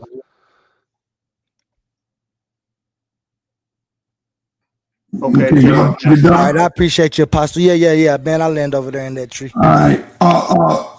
Jose, you mind if I let Safar go? Go ahead. All right. Go ahead, Safar. Yeah, so I just want to posit this, right? So when we say Hebrew, the first thing that we think of is the script or some kind of writing, right? But the form or what they call Old Hebrew or Biblical Hebrew, okay, this was spoken first. If anything, because we don't know how old Hebrew is. I mean, Hebrew is just as old as any other ancient language. It's just that what developed was scripts that didn't come from the particular people, maybe a cousins or whatever. But Hebrew could be written in cuneiform. Hebrew could definitely be written in Medu Neter. And if you ask me, the Medu Neter came from Shemitic people, Shemitic speaking people. If you ask me, because if the peasants of Kemet couldn't read or write the Medu Neter, then why do we find in the Sinaitic area or the Sinai area hieroglyphic, though it's a different kind of, it's a new form of hieroglyph or whatever, but this is said to come from the ancient Israelites. So why would they be writing in Medu Neter if Medu Neter was for the priest class? So I like to posit that myself. But Hebrew is one of the oldest language. That's what I posit. Not thinking of the script, but the language in itself. I mean, you can shake your head. I say you can shake your head, but that's a real thing. Nah, Hebrew not even the oldest in the Semitic language family. It's not even. Yep, he's not saying what you think he's saying though. See, what's being misunderstood is that, okay, so we look at the academics and they say, well, we got biblical Hebrew. We don't see biblical Hebrew until this point of time. But that doesn't negate the fact that the Hebrew or the Israelite people, the children of Israel, is the youngest ancient family group. They is the youngest. That means that they have grandfathers, they got great uncles, great aunties, great grandmothers that come from Aram, or what they call today Syria. They got family that come from Kemet. Okay, because don't forget, Shemites ruled in Egypt probably before the quote unquote Kemites. Yeah. When was this? Yeah. When was this, brother? No, just look that up. Make that your homework. Make it your homework. No, I ain't up here to debate.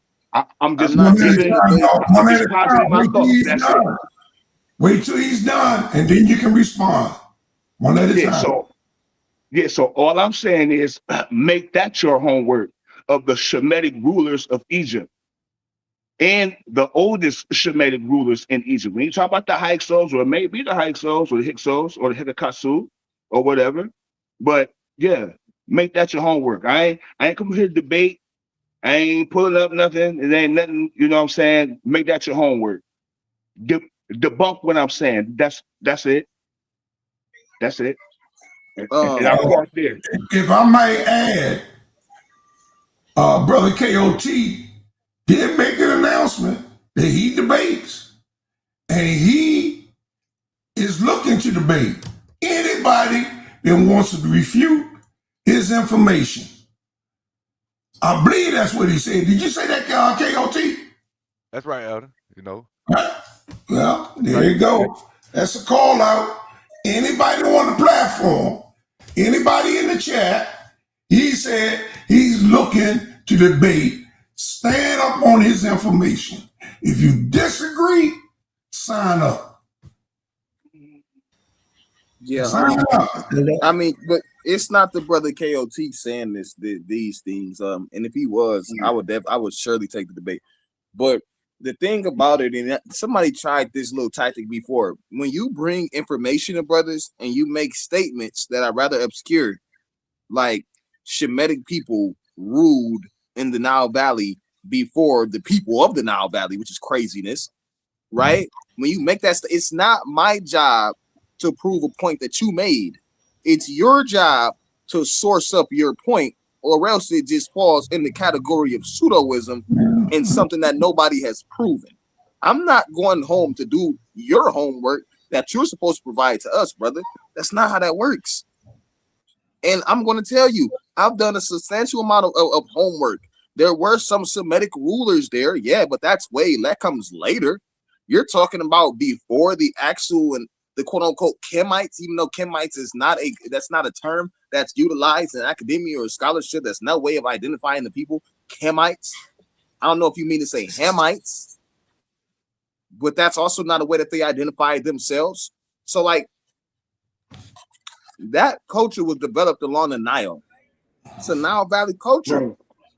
You trying to attest some people, according to your story, who came from damn near Turkey, to be honest, to a people who ruled I think, in the Nile Valley. That's not fair. That doesn't even make sense. If you lay it out geographically, it don't make sense. Hey, Ashay, I got you covered. I pulled it up on you. You're exactly right. Sorry about that, Apostle. Peace to the panel. But Ashay, I think he's mixing up also the Shemshut kings and the Horus kings. He's speaking of like the pre-dynasties, and some of them are called the Shemshut kings. So I think he's using that name. Hold on for a minute. The term Shemite is not historically correct. It likely refers to Shemitic people. Shemite groups, including Hyksos, ruled northern Egypt during the second immediate period, 1760 and 1550, but they did not rule before the establishment of Egyptian civilization. Pre-dynastic Lower Egypt was inhabited earlier Egyptian cultures, and the native. Those words is kind of messing me up a little bit, Apostle. On the side, the native it's all right. Emerged long before the Semitic rule. So you're right, Ashay. But you got Shenites. Thank you, Sultan. That's why I said the term Shenite is not historically accurate. Shem is S-H-E-M. It's Shem. Right. S-H-E-M. And Shemshut kings is speaking of Ashay. And what I wanted to say, I also have some the source for the languages. I'm trying to share. Let me just show that, because even when it comes to, I listened to Elder Apostle the last time with the people who do these what they call it, seminaries, right? In the religious seminaries where you get taught through Christians, most of the people there are Christians. They would tell you that Hebrew, I don't know if y'all could see that, but that's from our elder who's a PhD, I think. He's a doctor, which is Philo Binga. And that's his chronology on the languages. You could see it right there. And you could see there's many different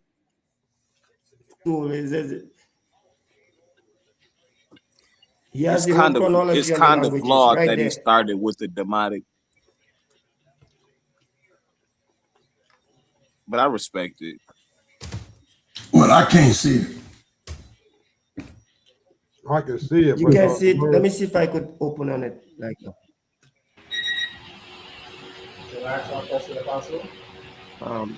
Yeah, no, it's not big enough for me to Is that see okay? it. Let's see. Give it a second to come up. You see that? Still up there? Waiting for it to change. Yeah, I can see it now. For me, okay, let me see. But what is this like? What? Okay, I gotta ask. What is this supposed to be featuring and showing us? What grouping of languages is this? Because I don't see Akkadian here.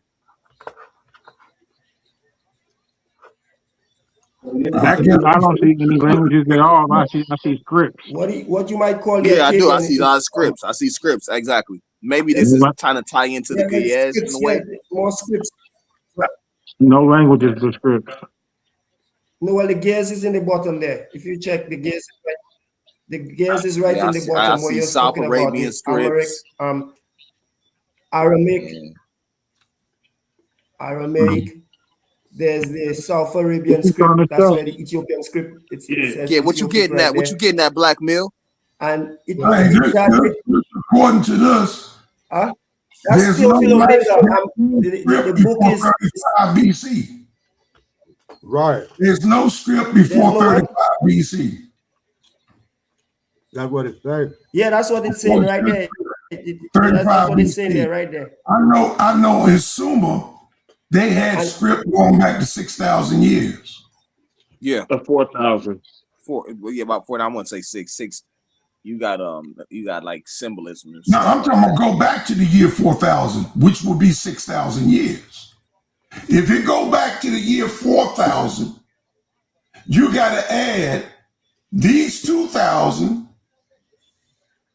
to the previous 4,000. But where it says so that would make it 6,000 years where old. it says, but where it says 3,500 BC is the same 4,000. It's just 500 years away. And I understand what I'm saying there, where it says Biblios, where it says Biblios there, that's just speaking of the Akkadian. It might maybe he didn't use the word Akkadian there, but you can see Biblios, even the Biblos is not Akkadian, brother. All that is no. Biblios, they're talking about the Ugaritic. Yeah, do y'all see the Assyrian script up there? Because I don't even see the Assyrian script. That's what I was saying, Apostle. I don't see those antiqual Semitic languages up there. Yeah, I don't see the Semitic script. I don't see it either. All you got to do is pull up a Syriac here. You really can't. The Greek. You really can't go off from the 9th century. All of it's flawed in a way. That's Syriac, but that's not the ancient Assyrian. Phoenician, Old Hebrew, 1000 BC. That's not Assyrian. 4th century. Yeah, that's not the same as Assyria. Well, I would say the Syriac would be same Syrian, and it's a script. It has modern Hebrew right there. Modern Hebrew came about between 6 and 1000 AD. Which is maybe this is just encompassing Afro-Asiatic languages. Right. I don't know. I'm confused. So what are you trying to prove? South Arabian script, but the brothers from the continent and his Ella is still alive, He's one of them that was there with Second to Diop when that whole, we were trying to prove Egypt was black. Yeah. So I know let me go on, man, because there's still people I got to reach, y'all. If y'all don't mind, let me all right. Go ahead on to Joseph. Yeah, go ahead. Jose. Go ahead, Jose. want to ask Clarity a question. I saw him in the presentation about I think it was the beginning of Kenneth, and he said Noah was an invader of the Colorado. Where did you get that from? What scholar? You got to speak up, Jose. We can barely hear you. He said he did a presentation about the beginning of Kenneth, KLT, and he said Noah was a colonizer and an invader. Which scholar says that? You can easily find that in the Britannica. Right offhand, off the top of my head, the Britannica teaches this. National history teaches this. It is history. They come in there and conquered the land. Give me the quote, KLT.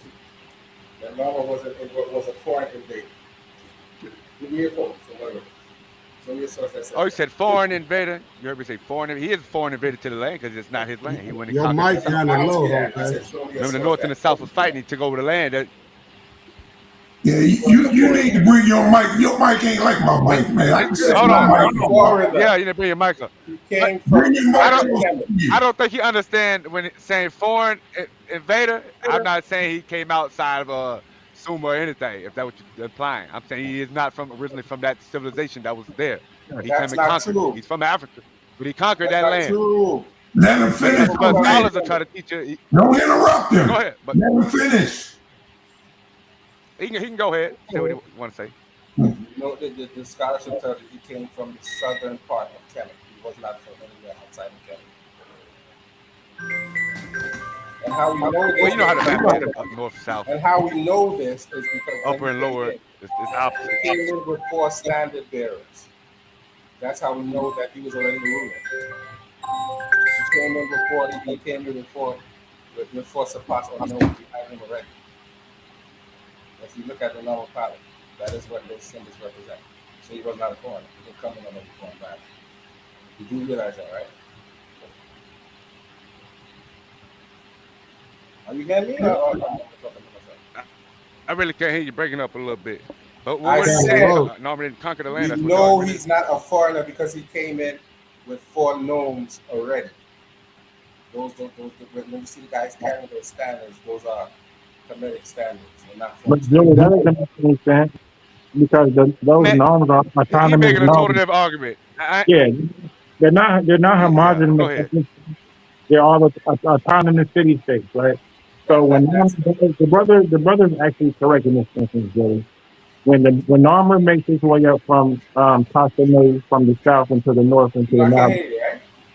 I said when Narmer makes his way from Tassamay from the south into the Nile Delta into Kamehu, he brings with him, it's called the Neccan Confederacy, right? You know this, Joey. He brings Etfu with him, he brings Neccan with him. He does bring those 4 standards. So he conquers them to bring, Joey, you do know that he conquers the south before he goes to conquer the north. So you're telling me Noah was a foreigner? I'm telling you that Narmer has to conquer Tassetti first. Listen, Joey. He has to conquer the first gnome or Kapat first. Where did he come from? Was my question. I didn't ask you that. He comes from the continent, the south, which is totally, yes, it's foreign, brother. You do know time that's foreign. Joey, listen. Kamehu. No, it's not a foreigner. Listen, Joey. Before you say it's not, before you interject, listen. Kamehu is a different country than Tashanet. That's foolishness. They're 2 different countries. That's not true. That is true. None of them, I've never seen this. I hear West Africans call South Africans foreigners, man. Today. Kamehu. If you say so, I've never seen any scholar call him a foreign invader before. I've never seen that. I've never seen that anywhere. And they're totally foreign. If I really want to go into this, because that's the Madi Butu culture. The Madi Butu culture that's in the Nile Delta at this time is the first Neolithic culture to inhabit that location. I won't care to put up the source. Hold on. in the group. those people depicted. I'm talking to KOT. Let him put up the source that says that. Talking to the brother he asked me a question. You just filibuster at this point. No. I'm talking. I want KOT to put up a source that says that. Hold on, y'all. Come on, man. I told if the brother wanted to debate, we debate. The thing is, I got a source, but if I keep trying to pull up this PowerPoint thing online, it's gonna keep freezing up my screen. Do you want to challenge the information in a debate? No, I don't debate. That is, We can talk about it, but I'm not going to debate. All right, okay. And people like KOT. So what is your contingent, man? What is your contingent? Because I'm having a hard time. My contention is KOT and every Hebrew Israelite is very skewed about the actual history of Kemet. They want to fit that biblical history into what happened in Kemet, and it's not the same thing. The history of the people that you're talking about is not the same as what the Bible says. That's a fact. It's not the same thing. History doesn't agree. When did Kemet start? When did that civilization come to occur? Brother Jose? When we're talking about the unification, it was an anomaly when we unified. Are we talking about the civilization called Kemet? When did it start? Don't try to make up your own doctrine. According to scholars, they give you a date for that civilization called Kemet. There's never Jason Carson. Listen, I'm not very good with Or the kingdom or the powerhouse, whatever, or Egypt, whatever you want to call Egypt. They use Egypt a lot. But I couldn't tell you the date offhand. I couldn't tell you the date offhand. They go 2800, some say 3100. It has a starting date. You can't take other civilizations and say this is Kemet. That started before Kemet. Like Naquata, it's not Kemet, it's Naquata. These are different civilizations. You do know they call that pre-dynastic Kemet. People assimilate, people conquer. You do know it's not Kemet, it's pre-dynastic history. No, that's these crazy scholars trying to make up doctrine. Historians call that pre-dynastic Kemet. You're aware of that, right? Exactly. No, they call it pre-dynastic Egypt. That's what they call it. But we know it wasn't even Egypt then. So we know they're using their own doctrine. No, they say Egypt when you look it up. They call it Egypt. Anybody can Google this. History.com, Britannica. They say, hey, go to Britannica, any of these sources. They call, just like I'm saying to you. You're taking misnomers when y'all take another culture and try to say it's all Kemet. No, Kemet has a starting date, which was starts Egypt or Kemet. Stop taking other cultures that's like Naquata. That's not Naquata. That was a previous culture. This is a new one with new assimilated people. New guys. You can't talk at the same time.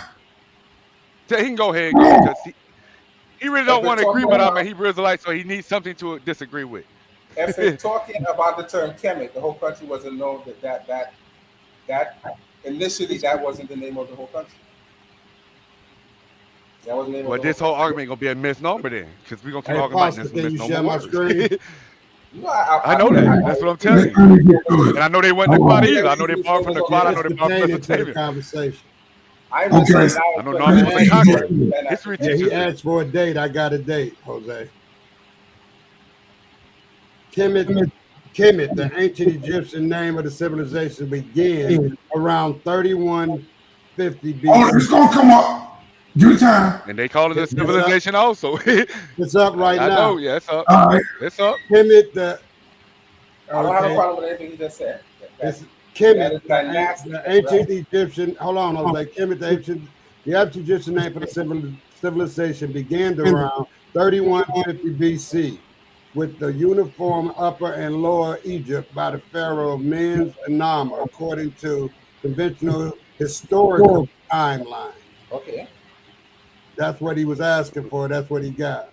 Right. And what was the unification? Wasn't a regular unification was conquering. That's how it began. See, they don't teach this unification marked the history. I use Wikipedia as a source. After centuries of pre-dynastic development. Okay, come on, man. I got three people talking at one time. Sometimes has the floor. I'm trying to read this. Your man got it. He can have it. Okay, because he won't let me finish. So you can go ahead. Do you know they use the dynastic and pre-dynastic? That's okay. I'll take care of that. Yep. Go ahead and read your source, Santan. I'll start from the beginning. Kemet, the ancient Egyptians' name for their civilization began around 3150 BC with the unification of Upper and Lower Egypt by the pharaoh Menaz and Narmer. According to conventional historical timelines, the unfictional mark the start of the dynastic period after centuries of pre-dynastic development. So there's your answer. You asked when it started, bro. All right. Right. I knew when it started. I was just, I was asking him because I know when it started. It has a starting date. That's what I'm telling him. This culture starts then. It's not Naquata. They borrowed from Naquata. Remember, if you do your history, Naquata and all these people start assimilating because they're being conquered. That's what unification is. It's being conquered. Before the political unification, it was war, taking people's. That's how Kemet began. It came into political voting like America did. Excuse me. But yeah, I know that. I knew when it started. How you been, man? Yeah, it's been a struggle, man. Resting at night. Okay. I asked him where you was at, man. I'm like, man, what's up with the pastor? Yeah. I got, time hasn't been favorable, man. It's been a struggle. You good? Go through, man. I'm up at night and then I sleep during the day. At night I can't sleep. I got to get back on schedule, man. Right. Yeah, because you was being kind of, dismissed. I was like, where you at? I thought you probably was back in the hospital. No, I thought I felt like I should have been. It's cool as long as you ain't dead. I tell you, man, one thing I do know, the body needs rest. Oh, no doubt. Yeah. Sometimes you gotta park it, man. That's number one. Yeah. Sometimes you gotta park it. You definitely gotta park it, bro.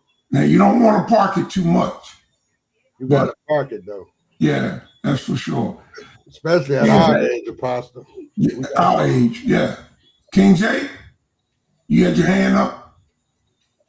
What you got, King? Yeah, I did want to say something. I didn't have.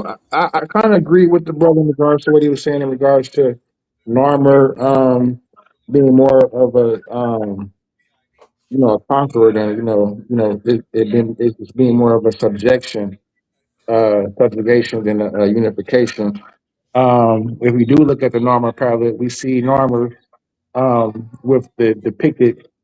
He cut their heads off, depicted foes. So that doesn't look like they went willingly, so that doesn't look like, when I think of unification, I think of somebody wanting to, so if you cut my head off and impose taxes on me, I don't call that, a joyous, unification.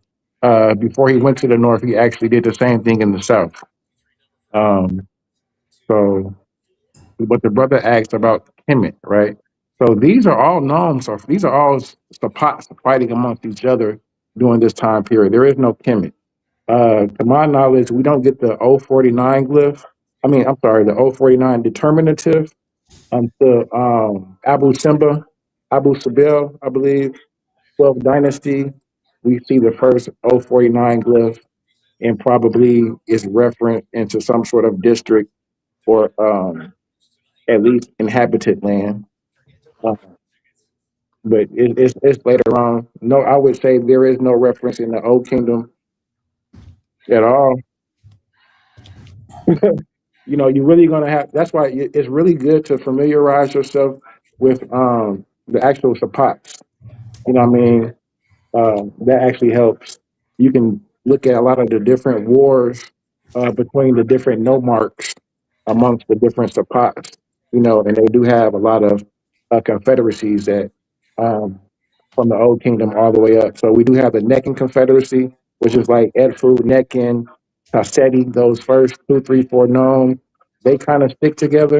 And then we have the middle section where we have like Waset, which is modern day Thebes, and those nomes. And then we have upper where we have Thinis, and then we get up into Memphis, and then those other nomes. So everybody kind of clicked up and have their own portion of the Nile Valley. But it's really interesting and fun when you start actually reading about it and just start researching more than just the word Egypt. But I hate the word Egypt. When you say Egypt, that's just like grouping everybody up to all the 42 spots into one word and not giving them their own identity. Because in truth, reality, they all worship different things, right? Each Nom was autonomous, and each Nom had their own temple. They had their own local god, ensign, and standard. So, I mean, it's a lot. I probably said a lot, but you know, um, the brother Yahawah,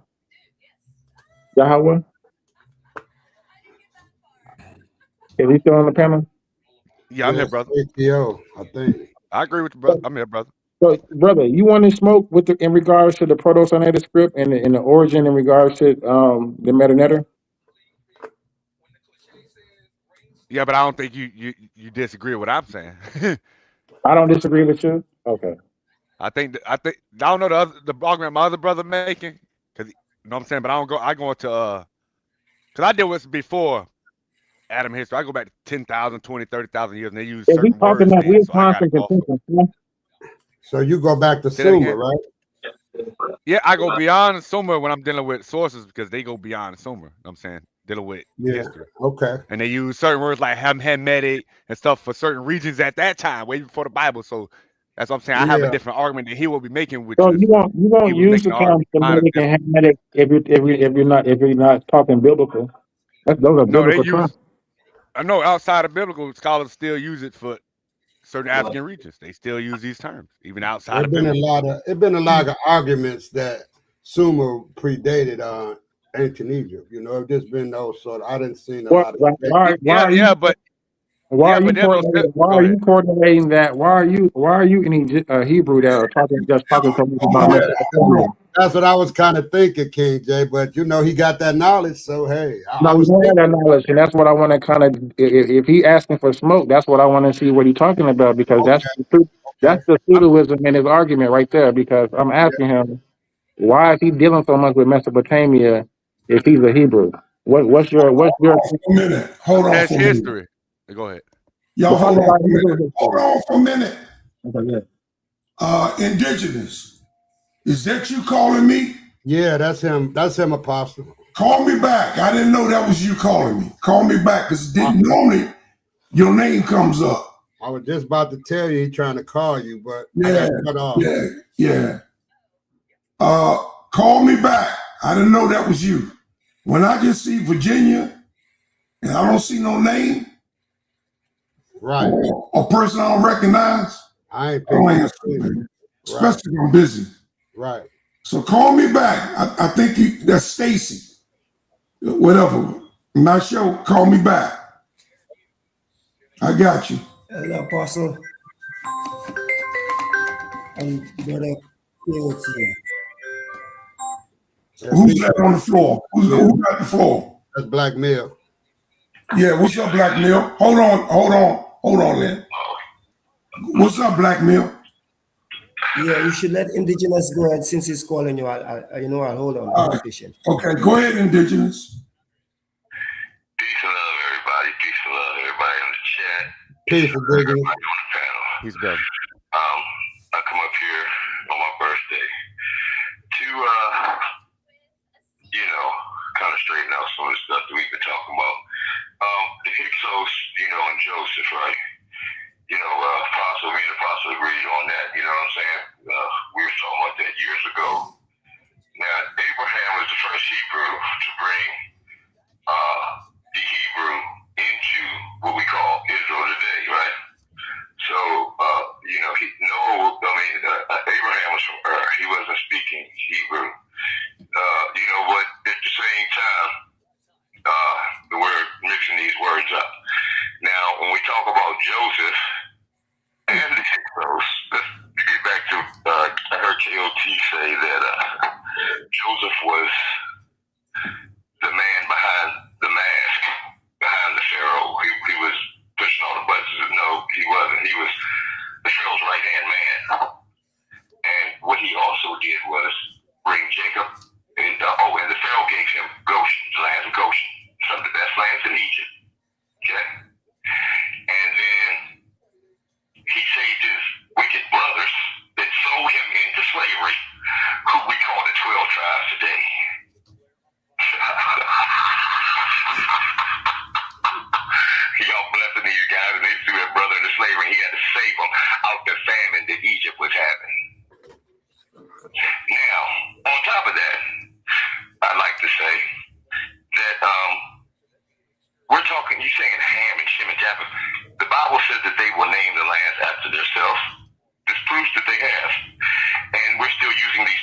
galaxies today. You talk about the Ham, Shem, and Japhetic languages. They all have the same language. If we're talking about Ham, Shem, and Japheth, because they come from Noah, come from the same household. Now we're talking about these Ham, Shem, and hey, Apostle, we're talking about these Ham, Shem, and Japhetic languages, right? Aren't those the ones that God changed?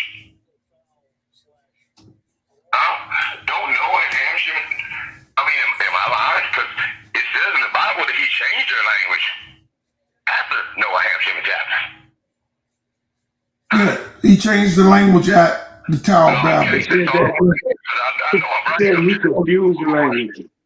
He confused the languages at the Tower of Babel, but they all spoke one language. Isn't that after Ham, Shem, and Japheth? Yeah, that happened after Ham, Shem, and Japheth. Ham, Shem, and Japheth. So we're talking about Ham's language, Shem's language, and Japheth. They had the same language because they was brothers. And those languages were changed in the time of Nimrod during the Tower of Babel. Yes. So that shuts that conversation down about, the Hamitic language, and Abraham comes from Ur. So let's start with Abraham's language starting there. But okay, the language. Who's talking? Other than y'all wait, just wait for him to finish.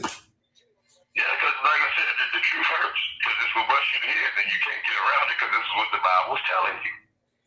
And then when they said that Adam was the first man in the garden, yeah, me and the apostles had that conversation too. And yeah, I mean, when they said that Adam and Eve was made,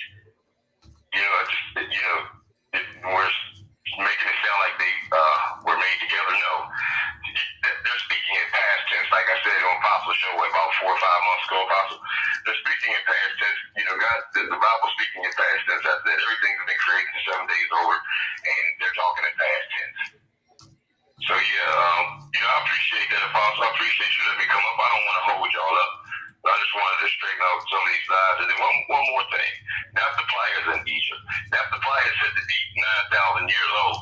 So that comes way before Sumer and all that other stuff. Right. That's right. Okay. So yeah, we can add that to the mix too.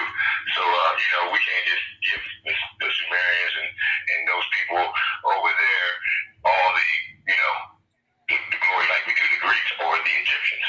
Because if Naphtaliah is 9,000 years, not 9,000 BCE, and Sumer is what, 5,000, 6,000? I don't care if it takes 1,000. It's still on the same age as Naphtaliah. All right, so I'm gonna say peace and love to everybody. Keep your heads high, your grass low, and stop lying to my people. Thank you, Apostle. Yeah, hold on, you don't have to run. You don't have to run, but not the plier. I just want to get out the way because there ain't no way that they're gonna be able to say that I'm lying. Well, hold on, because not the plier is found within the boundaries of Egypt. That's what I just told them. But hold on. But that don't mean that the people of Naphtaliah are the same people of Cam, of Mizraim. What we call Egypt today, Naphtaliah lies in those borders. Yeah, but there were people living there 9,000 years ago that had nothing to do with Egypt. Right. Had nothing to do with Egypt. Egypt, those, what you're saying, those dynasties, zero dynasty to, where it starts off. But yeah, they're giving them a credit at 3,000. But like I said, Naphtaliah is a new sign. They found it. They dated it. And all these other places. No, Kabepi, what's that? Kabepi Tepe goes back to 13,000. Yeah. Okay. 9,000. Kabepi? No, Tepe? No, 13,000. The one that found in Turkey. Yeah, between 9 to 12. Yeah, something like that. Yeah. Okay. How you doing? I wouldn't put it past modern science too, because for one instance, they'll tell you that humanity started in Africa. This is what science says. So don't get it twisted. Science tells you that we come out of Africa. So if we're coming out of Africa, where are we leaving from? We leaving from Egypt. That bottleneck. Anyway, if science is telling you that we come out of Africa, then that 13,000 ain't nothing. There must be, they're talking about civilizations way older, 60,000 years ago when they said the migration started. You know, this is what they say. Yeah, well, that's up south, man. You know, we came from up south to down north. And people don't understand that northern, downhill, just like the north. right. That's why they call southern part upper and the northern part lower. Right. I heard the other day say that he said Alexandria. That's crazy. I don't know if you know Ankh, but Alexandria is on the Nile, and it's on the lower part of the Nile where those fingers split off and flow into the Mediterranean there. But, but you be saying all kinds of crazy stuff. But anyway, you know, like I said, Apostle, you know, you got anything else? I would say that I agree with Sheikh Al-Biak when he said that the early commission said that they came from up south at the two mountains of the moon where the God happy dwell, and that's Kilimanjaro. That's Sudan, Ethiopia area. So the first people to populate that area came from up south. They were the Nubians type people.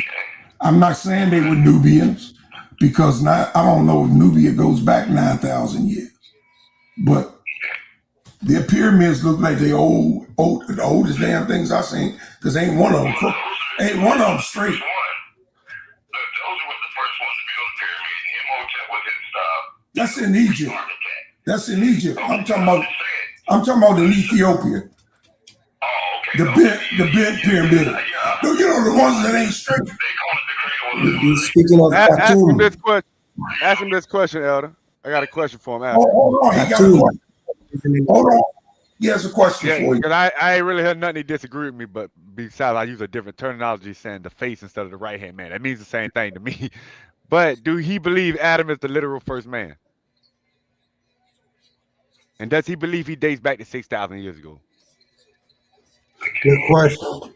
He said, do you believe that Adam was the literal first man? And do you believe he goes back to 6,000 years? I believe Adam was the first man, is literal. And no, I don't put that date on it, because when God says that, a day could be a year to the Lord, it says could.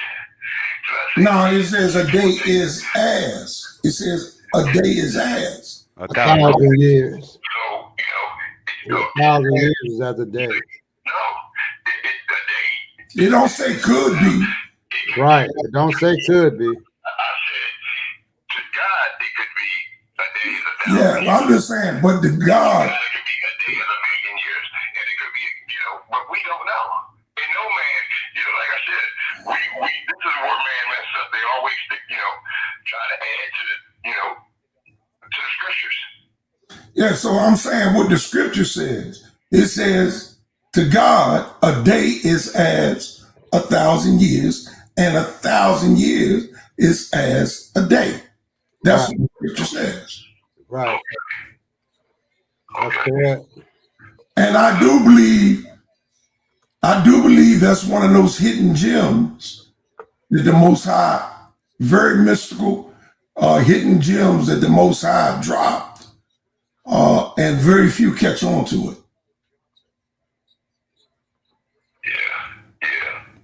So time is, you're talking about what the word is epods, not necessarily a 24-hour day, but a time back then was whatever it was. We don't know. The sun didn't exist. Those things that we tell time by today, that was before the sun existed. That was before the moon existed. So these things that we go by to tell time, these things, God existed outside of time.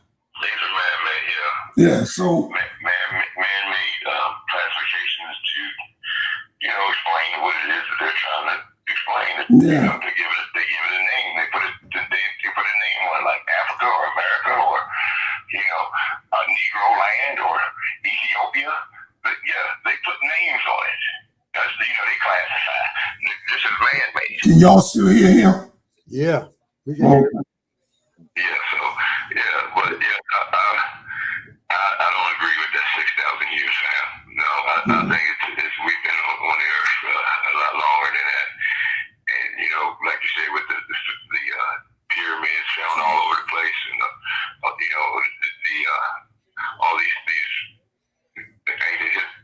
ancient civilizations. I think we go back way further than that. That's just man saying, taking that literally what God said, and they don't know. They don't know. They say that the chicken is a modern creation. I was like, what do you mean? The Bible talks about the cockatoo. Yeah, so it's a jungle fowl mixed with something. What, the chicken? Yes, because it used to be a jungle fowl. They call them jungle fowls.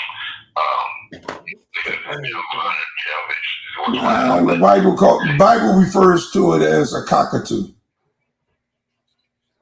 That's a female's favorite bird. That's what? A female's favorite bird. A female's favorite bird. Yeah, a cockatoo. Yeah. Okay. All right, brother.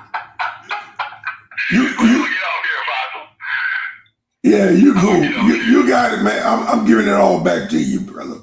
You got it. Yeah, you got no argument from me, man. All right, thank you, Pastor. I love all of y'all. Keep y'all head high, y'all spread souls. Stop lying to my people. All right, peace. All right, so let's go. Let me see if we got any new people on the panel. Anybody on the panel that has not shared? No, everybody on here pretty much here. I just want to say something. I forgot to whoever goes. All right, so you hear him, Yahoo? Go ahead, brother. What you got? I just want to say, man, not the plan is. Speak up. Say it again. Speak up. I can't hear you. Yeah, so Noptoplaya was not a civilization. Okay, that was not a civilization. That was a, those were pockets of hunter and gatherers. Okay, but that doesn't account as, or that doesn't count as a civilization. You said it wasn't a special people? It wasn't that has nothing to do with it. We're talking about civilizations. That's what I'm talking about. Civilizations. You know what I'm saying? Civilization consists of first off, agriculture, basically building a city or a town, okay, where you got running water, then you got code or laws and creeds.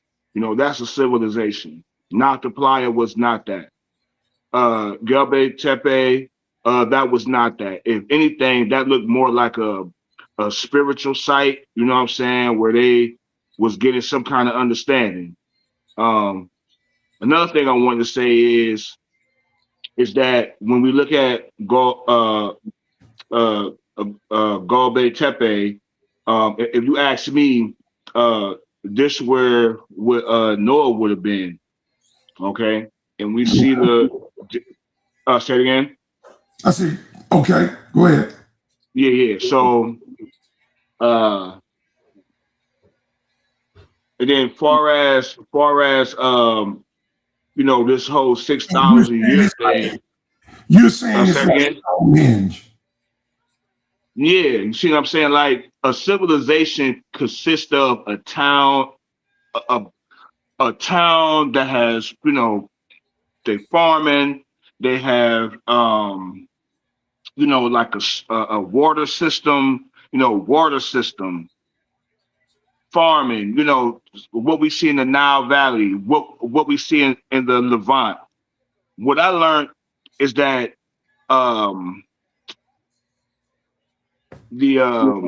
Jericho is one of the first known cities as a civilization. This is Jericho, and Right. this date back to 8,000 BCE.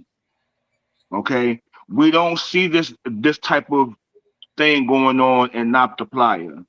Okay, so that's what I'm talking about as far as like civilization. Yeah. And then as far as what the whole 6,000 years, as far as like a young earth creation, I kind of agree with, but I don't agree with that was the beginning of time, you know, when the creator said, let there be light. I'm saying we look at 6,000 years and, you know, could be a little bit, you know, 7,000, 7,000 is when Noah and his family got off the boat.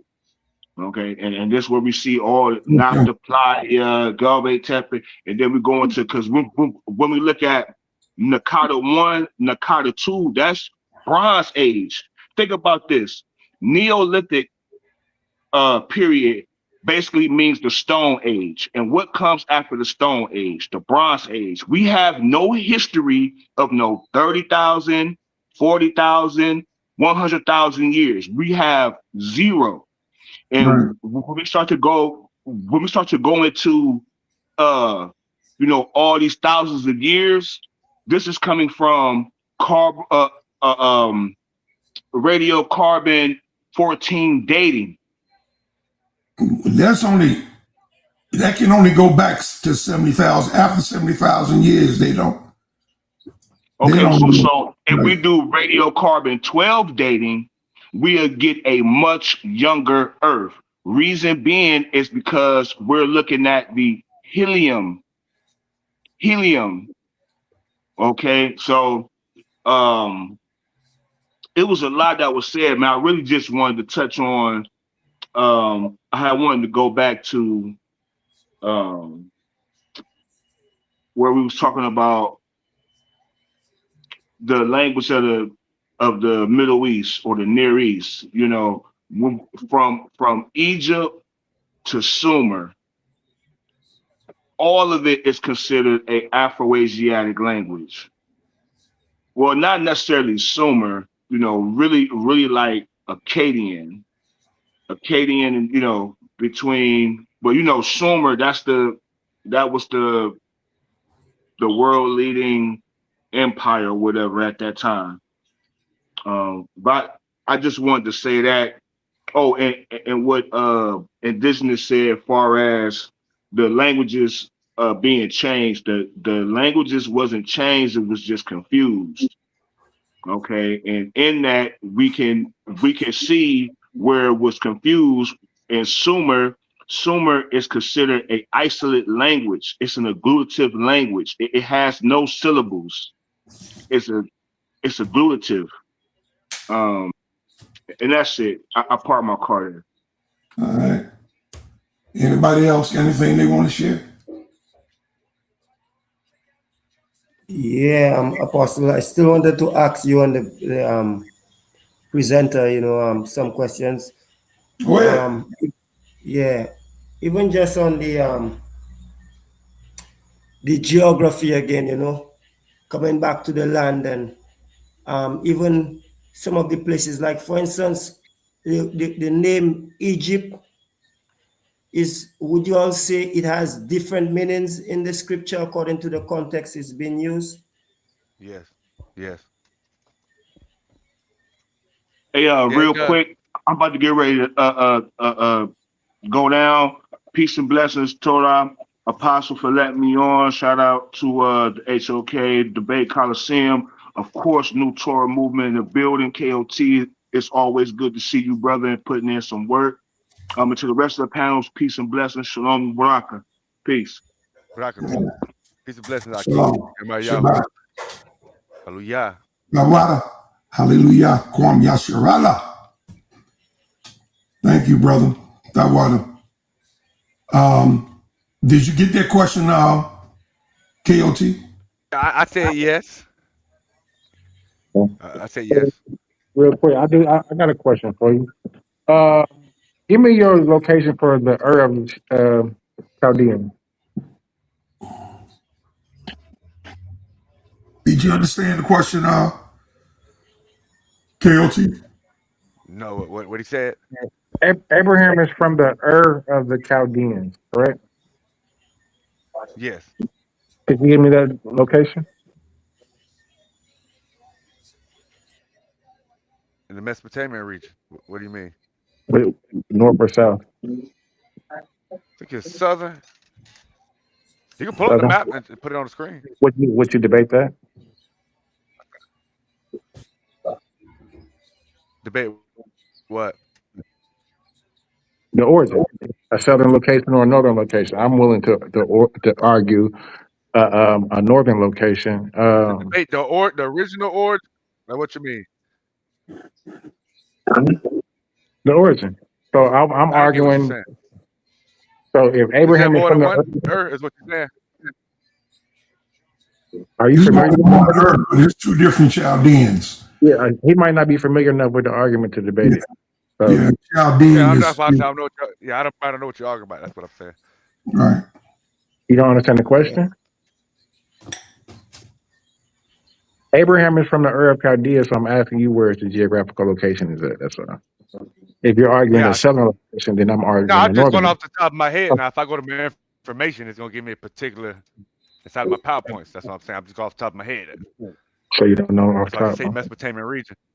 Yeah, no, I'm just trying to lock in with some contention with you because I'm trying to.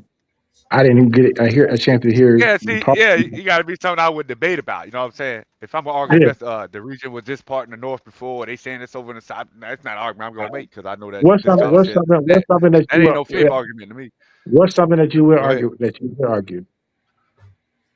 Like what I said earlier, borrowed theology, but y'all agree with the shared cultures and stuff. That's what I'm saying. So I'm trying to think. You ain't gonna If we debate the talk Bible. if we talk enough, I'm sure I wouldn't. You ain't really saying a lot. Maybe if Black Mill asks you some more questions, then I can find something working. Yeah, that's what I was planning to do, King J. Yeah, let me just keep going because I have a lot of questions still, because based on the whole biblical narrative, whether people think it's not real or not. But the other question I would ask, because I think indigenous knows about that one properly too, the land that was given unto Abraham, even if at the time Jacob wasn't named Israel as yet, but is what they call the promised land. That's where the children of Israel, the land of Israel is where the children of Israel are supposed to be, which is the promised land, right? According to the book, right? I would just say in the first boundaries of the land, I always bring up that topic because to me it's a bit important to even understand that aspect. And I just want to know if I'm just thinking too much or if that's the same narrative I'm seeing in the book, because I know most people don't go and read the book. What I'm seeing, it says from, I think in Genesis, that first boundary of the land is from the river in Egypt. It says Egypt, the river in Egypt to the river Euphrates, right? Now, to me, even just from the beginning of the book, Genesis chapter 2, verse 14, I think, speaks of that river that passes, which is the Gihon, because the river Nile is like the Gihon in the Bible, right? Am I right there? Right? And it says it passes through the whole land of Ethiopia, right? So to me, if God is giving a place, which is that mass of land, which is the promised land to Abraham, where the children of Israel are supposed to be, right? He says from the river in Egypt, which is the same river Gihon, right, to the river Euphrates. That's the first piece he gave, and it expanded to Joshua. If you really go into the narrative of the book, it expanded to Joshua chapter 1, which is from the same river Euphrates unto that great sea. It says, right? Now, I'm just dealing with just the piece he gave to Abraham, because even the one with Joshua, that is debatable to a certain extent where that land is and the boundaries, even if you believe in it or not. But that's what the book says, right? Yeah, I think you're conflating two different sources. In Genesis, where it talks about the land, that's talking about not what was given to Abraham, but that's talking about Eden, the location of Eden. Yeah. When I was saying about, I was trying to explain hold that. on. Just hold on. Yeah, go ahead. The location of Eden has nothing to do with, or could have everything to do with, the land that was given to Abraham. But that's at a different time. Right. In Genesis, where it talks about Havilah, that's not talking about the land of Abraham. That's talking about the Garden of Eden, or Yadan, the Garden of Yadan. So, you'll find the land of Abraham, especially in the book of Jasher or Yasha, saying from the river of Egypt to the Euphrates. So from the Euphrates River to the river of Egypt is the land that God gave to Abraham and his descendants. So you would just say Egypt is part of the land they gave to Abraham? Because Egypt is in the river. Egypt. That's why I brought up the Gion, you know. The Gion, if you understand, even in history, in secular history, rivers are boundaries, you know. Up to a day like today, rivers are boundaries. So it's like his boundaries exist given the boundaries of the land that is given to Abraham. So the river in Egypt is the river Nile, which is that same. That's why I use the what you said about Eden. I use the river in Ethiopia passes through the whole land of Ethiopia. It's the same river Gion. So what I'm saying, like, is what you're saying. That all that piece of land, most people, what happened in a modern day time, the so-called Jewish people, what they did, they took all the biblical names and they tried to fit it in modern day political Israel. That today where we call the land of Canaan. So that's why they didn't do it. Argue, they didn't do it. The European did it. Yeah, and exactly. gave it to them. That's the Balfour Accord or whatever. They went on. They came over there and divided the whole continent. Yeah. So to me, Apostle, with that narrative, they remapped everything. Yeah, and then Elder sometimes tell me if that makes sense. If we had a narrative that most of us that are biblical, I'm just saying that for the biblical brothers, most of us that are biblical, if we would take that narrative, we wouldn't be arguing about Egypt and whether the children of Israel and things and separating the children of Israel, because Egypt, he said it in the book, from the river in Egypt, that's how he said, the river in Egypt, it says, to the river Euphrates. Right? So Egypt is part of that land they call in Israel. So we shouldn't be arguing about Kemetic and this and that. All that is part of the same culture.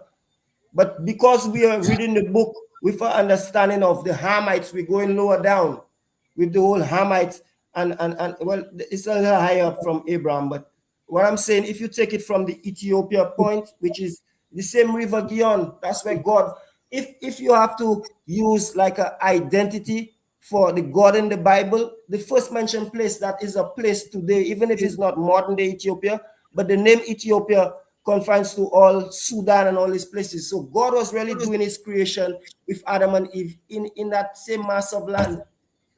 That's what he's really saying.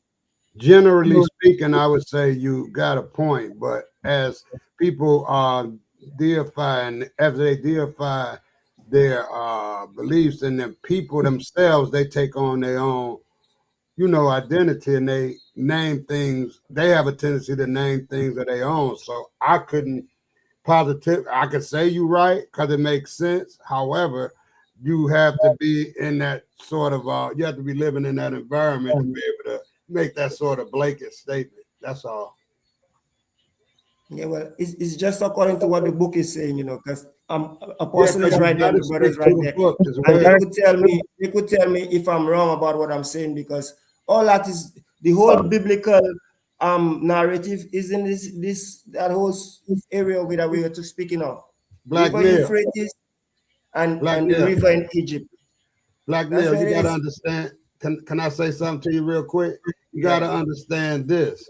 Before monotheism, that civilization existed. So it wasn't no biblical nothing back before monotheism. Yeah, that's right? Why I said biblical, you know, and I said if you check, I always separate in the secular knowledge from the biblical knowledge sometimes, because I know they don't coincide all the time. So I understand that. So that's why I say that. All I right, understand that's what all you're I'm saying. saying. And then I'll show you the next thing I understand, because the brother even asked a question. Allegories, we have to understand the next thing with allegories. Why even the Elder Jabari, I mean, if he's saying, Let the brother talk. Yahawah, ask him some questions. Y'all talk like overpowering the show. Yeah, I'm just saying allegories. I think you want some smoke with KOT. I do, and I'm trying to get him to see where he coming, so I could. Yeah, well, Jay, you ask him some questions and see if you can find a point of contention. Jay, okay. Jay, you ask him some questions. Because Black Hill, he don't know what's on your mind. He don't know what you're trying to get to. Okay. What do you believe in? So what type of Hebrew are you, Yahawah? I see your Prince Yahawah. So you believe in what do you believe in? Book. I believe in the whole book. Your Old Testament and New Testament Hebrew? Yeah, I'm on one testament. It's only one testament. Hey, let me say this real quick, King J. I think he seems to go out of the book sometime, which I think is great because he don't stay stuck in it. But he don't. So I think that's great. Sorry for cutting you off. Okay. Do you think there is Jesus in the Old Testament? No, the character don't exist, but that spiritual mind is there. That mind is in the Old Testament. Spiritual mind exists? Yeah, the mind. What we call the word? The spiritual mind. Wisdom, knowledge, understanding, might, and counsel. They all exist in the Old Testament. That's all Jesus was. Tapping into the source of the mind. That's it. So is there a prophecy? So how do they know about him in the New Testament if there's no reference of him in the Old Testament? It is. It prophesied that the word would come, that mind would come. And what's the witnessed it. Throughout the whole Old Testament. Isaiah 11:2. So you can't give me a specific reference. Isaiah 11. You want to debate that? Yeah, we can debate that. I'll argue that there is a reference to Jesus. I'll argue that there is no reference to Jesus in the Old Testament outside of Yeshua, which is Joshua. And I'll even argue that Moses, the first anointed or Messiah or Christos, is actually Joshua ben Nun. I'll go that far. I'll go. That's crazy, man. Oh, he willing to jump off that cliff, Apostle. Let him jump. And I'll say in the Bible, this is a biblical debate. I'm gonna have to use nothing but scriptures. Right. So when I say Moses anoints Joshua, I'll show that scripture. When I say there is no Jesus in the Old Testament, we're gonna go to Isaiah. We can do that one, but remember, it's reference to, not no Jesus. Remember, I told you the character don't exist in the Old Testament. That mind do. So that's what we're dealing with. That's a retrospective thinking. No, that's the Old Testament teaching. That's what it teaches about that mind coming among man. That's connected to the energy of God. So listen, if we read the Old Testament and we don't find a reference to somebody speaking of Jesus, then you can't. It doesn't exist. That lets you know that he was brother. Let me finish my sentence. That lets me know that he was written in retrospectively later, right? First of all, there was nobody by the name of Jesus. Coming up with, I don't know. Apostle, I know you feel passionately, but this is how. Well, we gonna get it. We gonna get it. Yeah, in. but I got the mental note that you two are going to debate. It's just a matter of when. Right. Well, I already got the subject that y'all going to debate on. Isaiah 11. Lock that in. Yeah, lock that subject in for sure. Yeah. So I got the mentalness. I got that. Okay, for sure. Okay. All right. Y'all going to debate. Yeah, we need to break. That's gonna be We good. just got to Title right. as to when Right. y'all going to be. That's a good one, man. Let's get it on. Because I'm going to destroy Isaiah 47:49 for sure. I'm going to show that Do whatever you prophecy. want. I'm going to show that prophecy happens right then. That prophecy we need to happens. get the title right for that. Yeah, we need to get that one. You gonna destroy Isaiah too, King J? If he's trying to use Isaiah and say Isaiah is a prophecy of Jesus, then yeah, because he doesn't speak of Isaiah 53 doesn't prophesy Jesus. the Emmanuel verse. No, it's not. It's not. Hold on. Isaiah 53. I'm not familiar with 53, but I'm talking about 49, huh? We ain't taking that word referencing out of there either. Don't try to take that word out. You came up with it because you're trying to create a character. You got to understand what the book is teaching. I'm a teacher. I'll tell you the first word in the Bible reference Christ. But you're not going to be able to show that the Jews, keyword Jews, are looking for are looking. It do because it's a Judaic book. No. It's not a Judaic book. I will be able to show whoever he wants to see it. And they talk about it in a certain reference. That ain't your argument. That wouldn't be my argument. I'm not arguing with the Jews. That's a Christian. That's a Christian. That's Morpheus messed up at. He wanted to put what the Jews had nothing to do with the Jews. Right. No, he grew up with this argument. And what the Jews believe had nothing to do with my argument. The fact that Jesus lied. Yeah. See, I know what TJ trying to say. Yeah. But he wrong still. What he's saying. I'm not arguing about no Jews. Well, what's going on? But you got to realize that the Christian that messianic prophecy is a Christian doctrine. It's it's a Christian doctrine. The Jews. What would be the title, man? What would be the title? That's what he's Christian created a doctrine, but there's already a Hebrew doctrine for it. It wasn't. Yeah, there's two doctrines. One more the time, Christians created a new one. KOG, what would be the title? That was afterwards. Constantine the Great came after. He came in the 300s. And they obfuscated. They hyped it. What would be the title?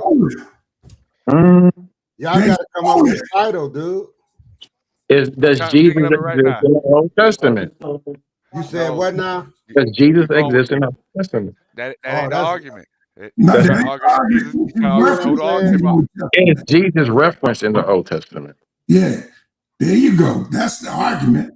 The messianic. Okay, yeah, we can. Yeah, I like that type. Right. There's no way. The name's not there. Yeah, we know these things. Let me call him up, man. Make sure you listen. Yeah, I'm saying this so we know I'm not doing no trickery and you're not doing no trickery. We know the word Jesus didn't exist or ain't there. We're not arguing that. We're arguing the prophecies about this coming man that the messianic, that reference of that character. The reference of that messianic character. And you're finna go to Isaiah 7:49, so I already know. Oh well, I'm glad you created a doctrine. We're gonna get it on. I like to see this, King J. You got your work cut out for you because he think he got you already. He got apostle on thinking they got you.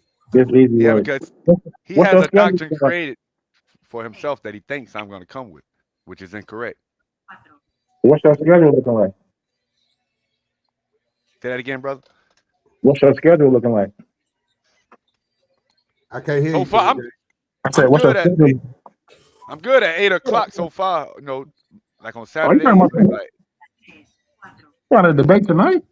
No, I was talking about on Saturdays. Like 8 o'clock, right? 8 o'clock on Saturdays. Y'all can't do it now. You got to put up the flyers and all of that.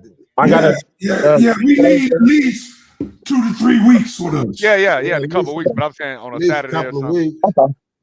Saturday works for me. Saturday we could do like an Saturday 8. Let's I do got like the title. You got the title, right?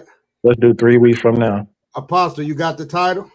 Yeah, is Jesus referenced or prophesied in the Old Testament? Oh, okay. That's a good title. Yeah. That's a good title. Yeah, that gave me enough time to come up with a good. Yeah, you ready to go to work, ain't you, little Okay, boy? so King Day, I yeah, got some good title. yeah. King Day, What up? text me your information. I'm gonna Okay. put my phone number. King I'm J gonna, ready to go to work. nah, you don't see my app. Nah, Like 3 weeks is- nah. Hold on. I'll just drop it in the back right to you right now. I'm not worried about that, man. I'm gonna drop it right here. I'm gonna drop KLG, you my gotta do phone your number. homework. King J ain't no pushover. You got my number? I'm gonna drop you my number. Okay. Give me a call. Text me You heard me, your number KLG? and your Yes, I heard you, brother. email. Yeah, King J ain't no pushover. Yeah, I know King J. I seen him around for years. You know, All right. I've been around for years now. I just been on the low. I know you have. I know you have. He's an intelligent brother. I just like that you go outside the book You see that sometimes. number? Not against it, but you still go, you know what I'm saying? So I like that. Apostle. You don't stay Look in stuck. your private chat, Apostle, and you see my Thank you, number. Elder. That's what it In is. private chat? Yep, in your private chat. That's smart to do that, KLG. Mm-hmm. Get it. Thank you, Elder. Yeah, King J. Yeah, I'd rather that you call me, but that's okay. Yeah, that's a good topic, though. I think I'd be able to. I'd be wanting to touch on that a lot anyway. Do a presentation on that in regards to Joshua in itself. You know what I'm saying, I think a lot of people, and is it Acts 7:49 where they actually reference Joshua instead of Jesus? They're talking about Jesus. I think the actual verse is if Jesus had gave you That's in Hebrews. If he give you rest, would he have not spoken? yes, and he's actually talking about Joshua ben Nun instead of. No, he's not talking about Joshua. You don't think so? No, but Jesus, he's not talking about Joshua, okay? Because even that name Joshua is a misprint. Well, we know that. Well, we know that his name was Yeshua. I mean Yeshua. No, his name wasn't Yeshua. At first, and then Moses added Yehoshua, right? You can't do that. See, his name was O'Shea. Hosea. O'Shea, son of Nun. That was his name. Moses asked the Yeshua. And it should have came out with Yahushua. Yeah. Yahushua. Shay is the deliverance part of it. Not Shua. Okay? Shua, Hebrews 8:77-69 or 69:77 is a cry of help. So if you put Yah in front of Shua, you saying that Yah cries for help. But Yah don't cry for help. There's no reason for Yah to cry for help. You saying that the Most High cries for help? No. That's what Shua means. It's a suffix word. Yah is a prefix word. So when you put them together, but Hosea is dealing with also a deliverance type of person or leadership type of person. And Moses changed his name from O'Shea, son of Nun, to Yahushua, son of Nun. That's Joshua's name, Yahushua. Okay? Now, they can deal with it and switch it up in a Masoretic and screw it up if they want. But that's the difference in the name. And the Masoretic, That is the difference. Yeah. I don't follow the Masoretic. I think the Masoretic is garbage.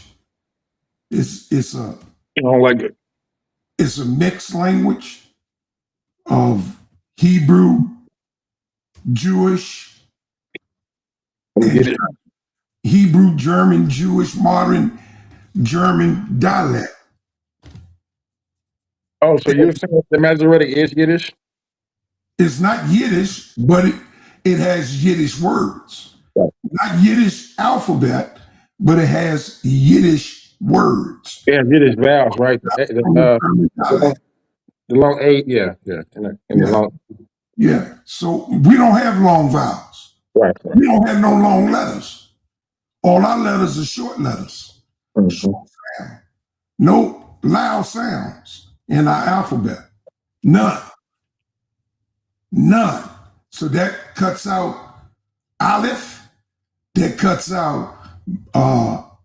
Only thing we have is the I for the ayan, not ayan, but ayan.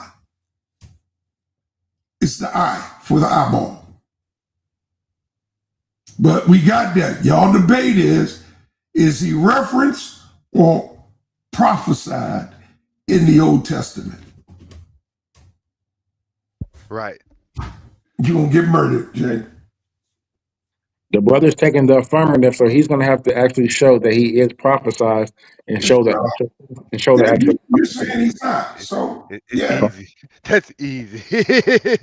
It's not. All we got to do is establish a date.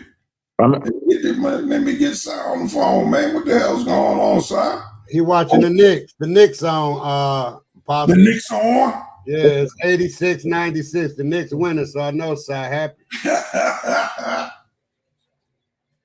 You can always call. Text me tomorrow. Yeah, I can take care of this one.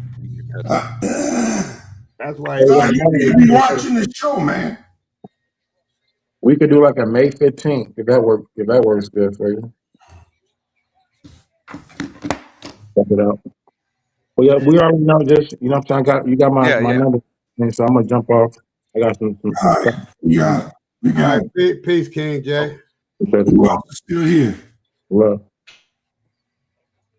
Because I'm gonna get ready. It's after 3 o'clock. 3 hours, not 3 o'clock. You mean it's But 8 it's after 3 hours? Yeah, it's like 8:20, 8:25. Yeah. So I'm gonna go ahead and blackmail. Yeah. And listen, Yahawah, I appreciate you for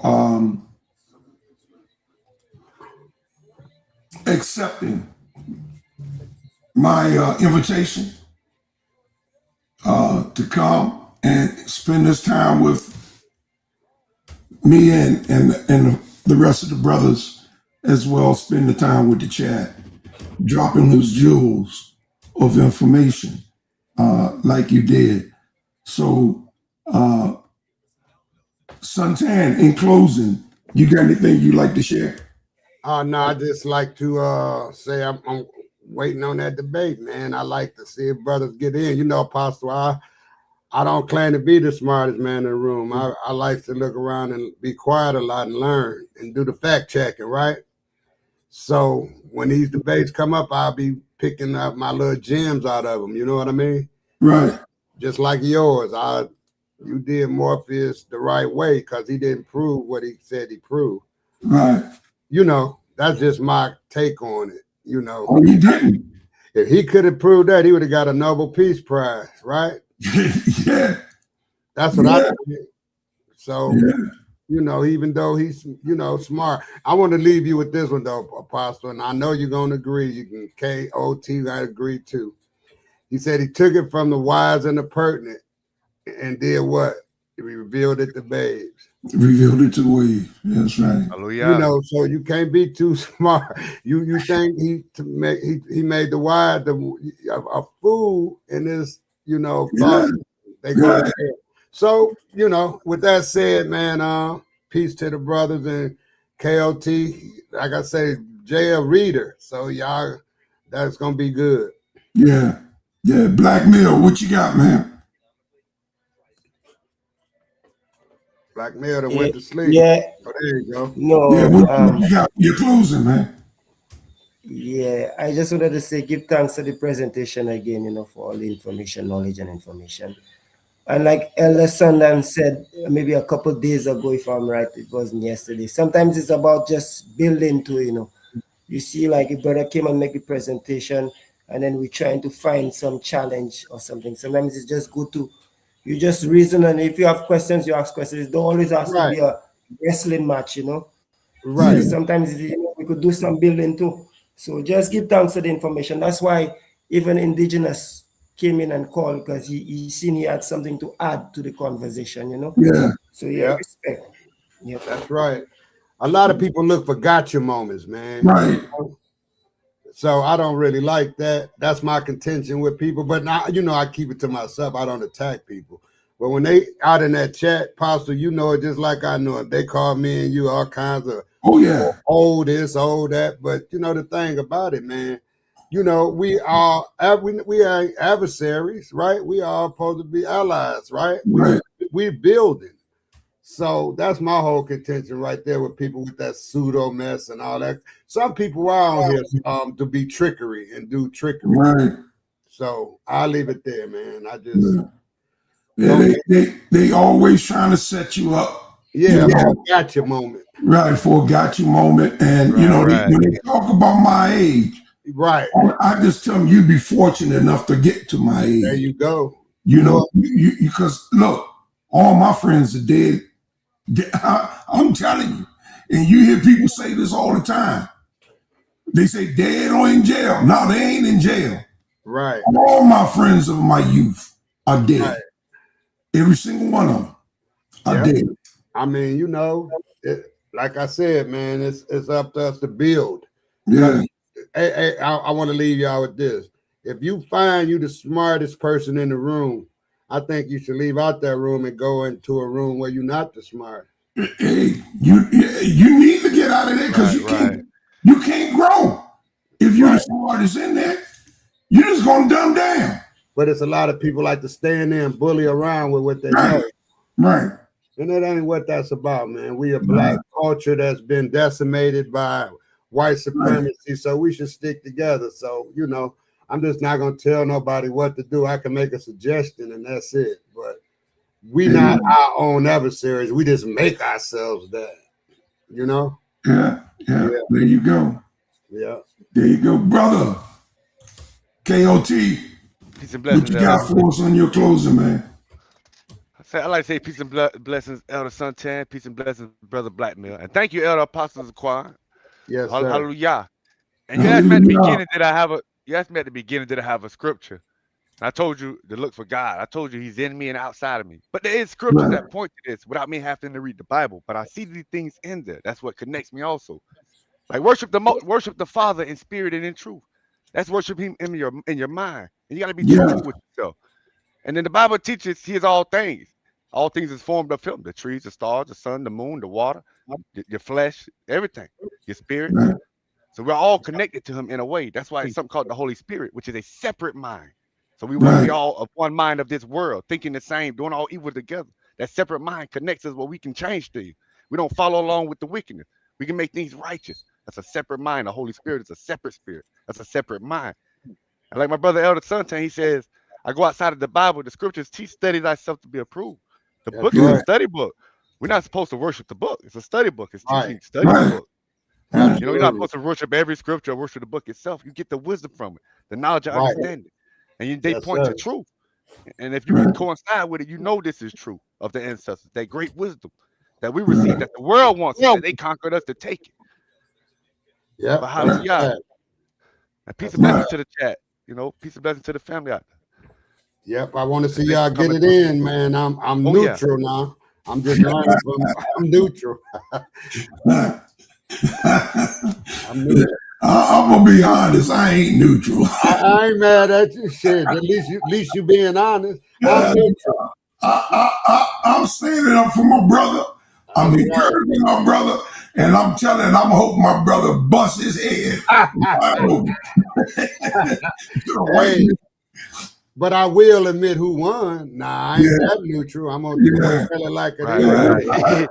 Yeah. That's all right. That's real. You know, Yeah. I'm gonna say it like this. When I think about scripture, there's a lot of them out there, man. But Joshua, I think 24:15, choose ye this day whom you gonna serve, whether it be the gods on the other side of that river that your forefathers used to serve.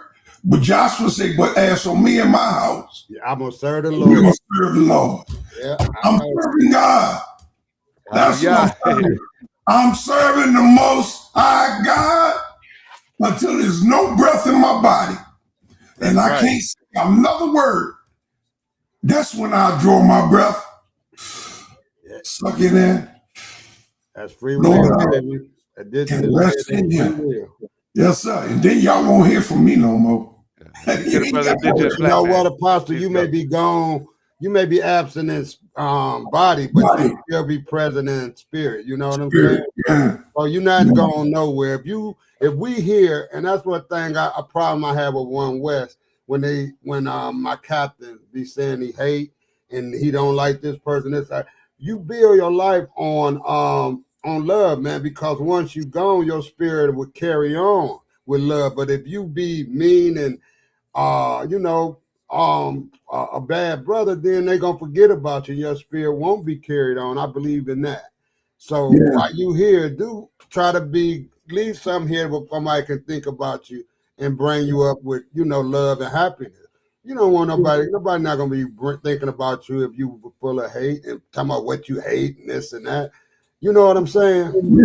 Yeah. That's how spirit live on, man. It's live on through love and devotion. And guess what? I'm saying, I know I understand the book, but I'm saying reality. If I treat you right, Apostle, if I treat KOT right, if I treat everybody in the chat right and always not, they're gonna always have something nice to say about you when you're gone. But if I was an idiot, then half of them gonna forget about me, and the ones who mad at me gonna bring up the bull crap that I was putting out. So, that's life. You know what I mean? So try to be good, man, and leave a legacy of good. That definition ain't hard to do, So I don't follow no religion right now, y'all. Apostle, because they say I'm on the fence, but I'm still on my journey. Because through my journey, I found out it goes back further than what I thought. So I like to say something on that. Go you ahead. ain't on the fence. They don't get it, like, because they worship these religions. They worship these books of these cultures. It ain't but one God from ever since the beginning of time. And all people was looking and seeking for that God. No man has ever seen him or seen it. Because you can't see. We all is formed of it. We all have to disappear to see a God you can't see because we're created of this one God. So all the ancients, before the Bible, anything existed, they knew about this God seeking for it. He just brought this wisdom to certain men to relieve it to us. Like the ones of the book. These are the ones bringing us, and they were connected to that mind that created all things. So you ain't on the fence. You're going through these cultures of these people and through all these religions. They've been doing their studies. You're doing your study to find that one true God. It's a journey. He is real. Yes. You ain't on the fence. They just don't get it yet. Yeah, I appreciate you for that, man, because I'm going to do a presentation because when you own the fence, and I'm going to let me leave y'all with this interpretation, what I think on the fence. If I'm on the fence and I'm with a young lady, my wife, and I'm telling her, and I want to be monogamous, right? I just want to be me and her. So I'm on the fence if I'm telling her that it's me and her, but I'm going out still cheating and doing stuff behind her back. Now that's when you on the fence because you're not satisfied in your mind and you got to lie about what you're doing in your situation. That's being on the fence. I just put it in that way so people can understand it. Because now I'm not saying nothing wrong with monogamy, having a few wives. Now, if you got these wives and they all know about it, then you're not on the fence. But if you with one lady and you telling her that just you and her, but yet and still you going sleeping with Mary, then you on the fence. Because you not satisfied, you lying and you cheating to her in your relationship and your understanding with her. Life is all about understanding. You only be on the fence when you become double-minded. So, you say one thing and you do another one. That's when you're on the fence. Right. That's what I think, man. I've been here 66 years, KOT. So I'm still learning, man. I can be corrected. You know, I just do my research. That's what I do on this in the conscious community. I look up and research, and I don't attack nobody. You know. Yeah. Nope, I Right. don't. Then Ain't no somebody law just against wrote in the, love, you know. Ain't no let me law say against this. love. Somebody just wrote in the chat, Suntan, don't the Bible say hate some? So what y'all got to say about that? The Premier 10 say, don't the Bible say hate sometime? Well, yeah, it says it's a time for everything. That's an Ecclesiastic. Yeah. So, you know, but you got it can't be, you can't, I can say you may hate, but you can't have a hateful heart. You know what I mean? That's Right. what I would put it like that. Because some people are just hateful, man. Y'all know, we've been living long enough. Some people just mean and hateful and don't have no conscience, do anything to you. When you that type of person, then that's not acceptable, not in humanity. I don't believe, because you don't get far like that. You know what I'm saying? Right. Yeah. I don't That's for sure. Yeah. I was looking for something to go home on, but let me just do this. I was looking for your song. I was, what'd you say? You got a few songs in your little thing, don't you? Yeah, I got them, but I was looking for particularly his song. Oh, okay. And I can't find it, but I'll just go ahead and drop something down here.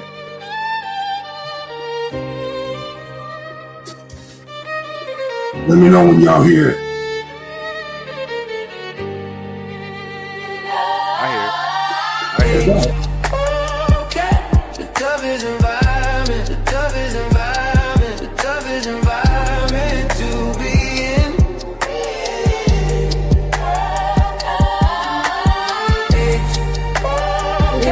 The toughest environment, the toughest environment, the toughest environment to be in. Taku, the scribe, hieroglyphs on the scroll. Kimmy teacher, ancient truths in the soul. Napa the queen, her crown never bends. Wisdom in her voice, the cosmos ascends. Jabari the veteran, the base sharp as blades. Dr. Reggie from the Bronx, history's cascade. Apostle Bible soldier, scriptures in his veins. Santana general, war cries like chain. You need tough skin, where the battle begin. Source up your information. I'm a thick ass kid. Hey, okay. The toughest environment, the toughest environment, the toughest environment to be in. Okay. Hey, okay. The toughest environment, the toughest environment, the toughest environment to be in. Uncle Rage, beta fire in his stare. Inky undefeated, a legend beyond compare. Moses 777, numbers align. Dance for me a prophet, stardust divine. I saw the fanboy with faith in his stride. Task after Hebrews, the tide it'll ride. Each name a pillar, each voice a storm. In the temple of debate where truth is born. Strings cry out, violence wail. 808's thunder, breaking the veil. Human beatbox echoes through the fight. HOK warriors, their words ignite.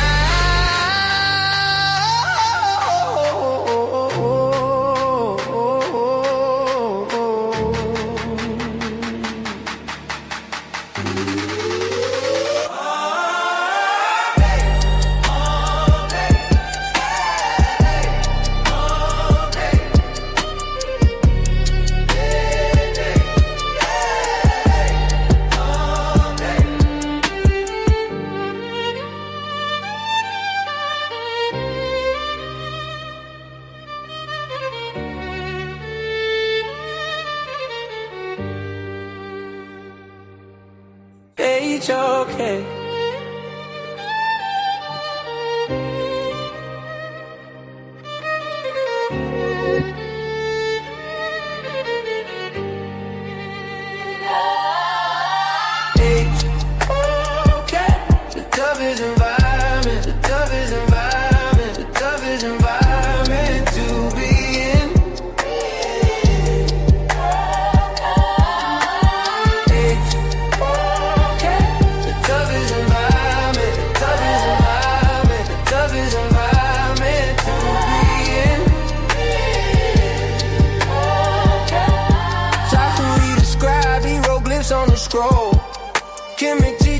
ancient truths in the soul.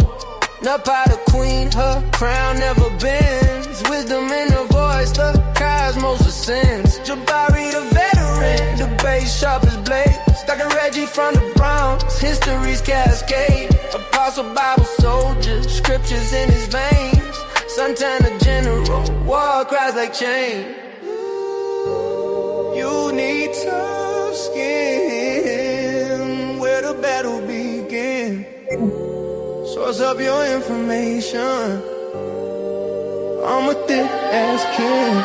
Hey, okay.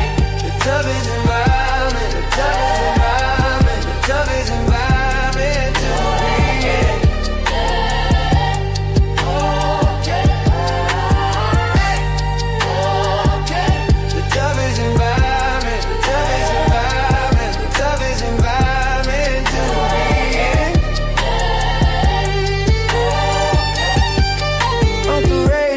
Fire in it still. Inky undefeated, a legend beyond compare. Moses 777, numbers align. Pass from me a prophet, stardust divine. I saw the fanboy with faith in his stride. Task after Hebrews, the tide it will ride. Each name a pillar, each voice a storm. In the temple of debate where truth is born. Strings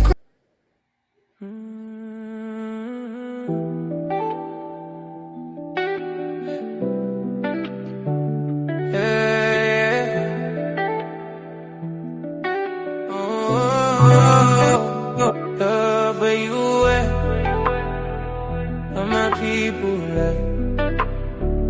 Now Pat, where you at, where my people at. I need you to help me on this mission. Yeah, this is for my brothers trapped in religion. Open up your eyes, break out of the prison. This is for my brothers trapped in religion. Sign at to be the truth, you know he's on a mission. It's sad to see my brothers are so lost. It's sad to see you believe in things that's false. It's sad to see you believe in Jesus, or your logic breaks apart in 1,000 pieces. Oh, God killer, not gonna let that slide. You drowning in a myth, you had nowhere to hide. The HOK is the toughest environment. While we trade blind faith for mental empowerment. I believe in scriptures for your mind, this is the key. It's time to unlearn everything you believe. The house of consciousness, start looking within. That's where the real liberation begins. Oh, this is for my brothers trapped in religion. Open up your eyes, break out of that prison. This is for my brother trapped in religion. Sound that to be the truth, you know he's on a mission. The HOK is more than just a place. It's a tough environment where you check your faith. Bomb squad and pseudo killers who check your sources. Don't come in front cause you will live for losses. The Bible written to break your spirit, built to keep you low, feeding you metaphors, stopping your growth. These is for my brothers trapped in religion. Sign that to be the truth, you know he's on a mission. It's sad to see my brothers all so lost. It's sad to see you believe in things that's false. It's sad to see you believe in Jesus, while your logic breaks apart in 1,000 pieces.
I'm not even on the stage. Thank you, Cal Halal.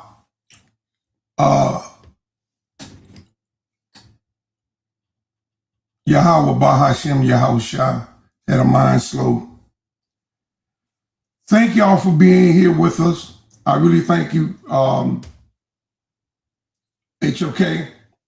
Work on that thing for me, man. And let's put some of this non-praising of the Most High music to shame. Give me something that's going to lift up his holy name and stay strong for HOK Coliseum debate. Coliseum, HOK. Remember Torah nights, how we represent, right? So remember Sonetta, right, who made this all possible. But definitely shout out the Most High God, our Holy One of Israel. I thank y'all for spending the time with me today. I thank y'all for those that donated. I thank you that wanted to but were unable to. For whatever reason, we're grateful. You will have another opportunity. We got a debate out of this tonight. So look forward to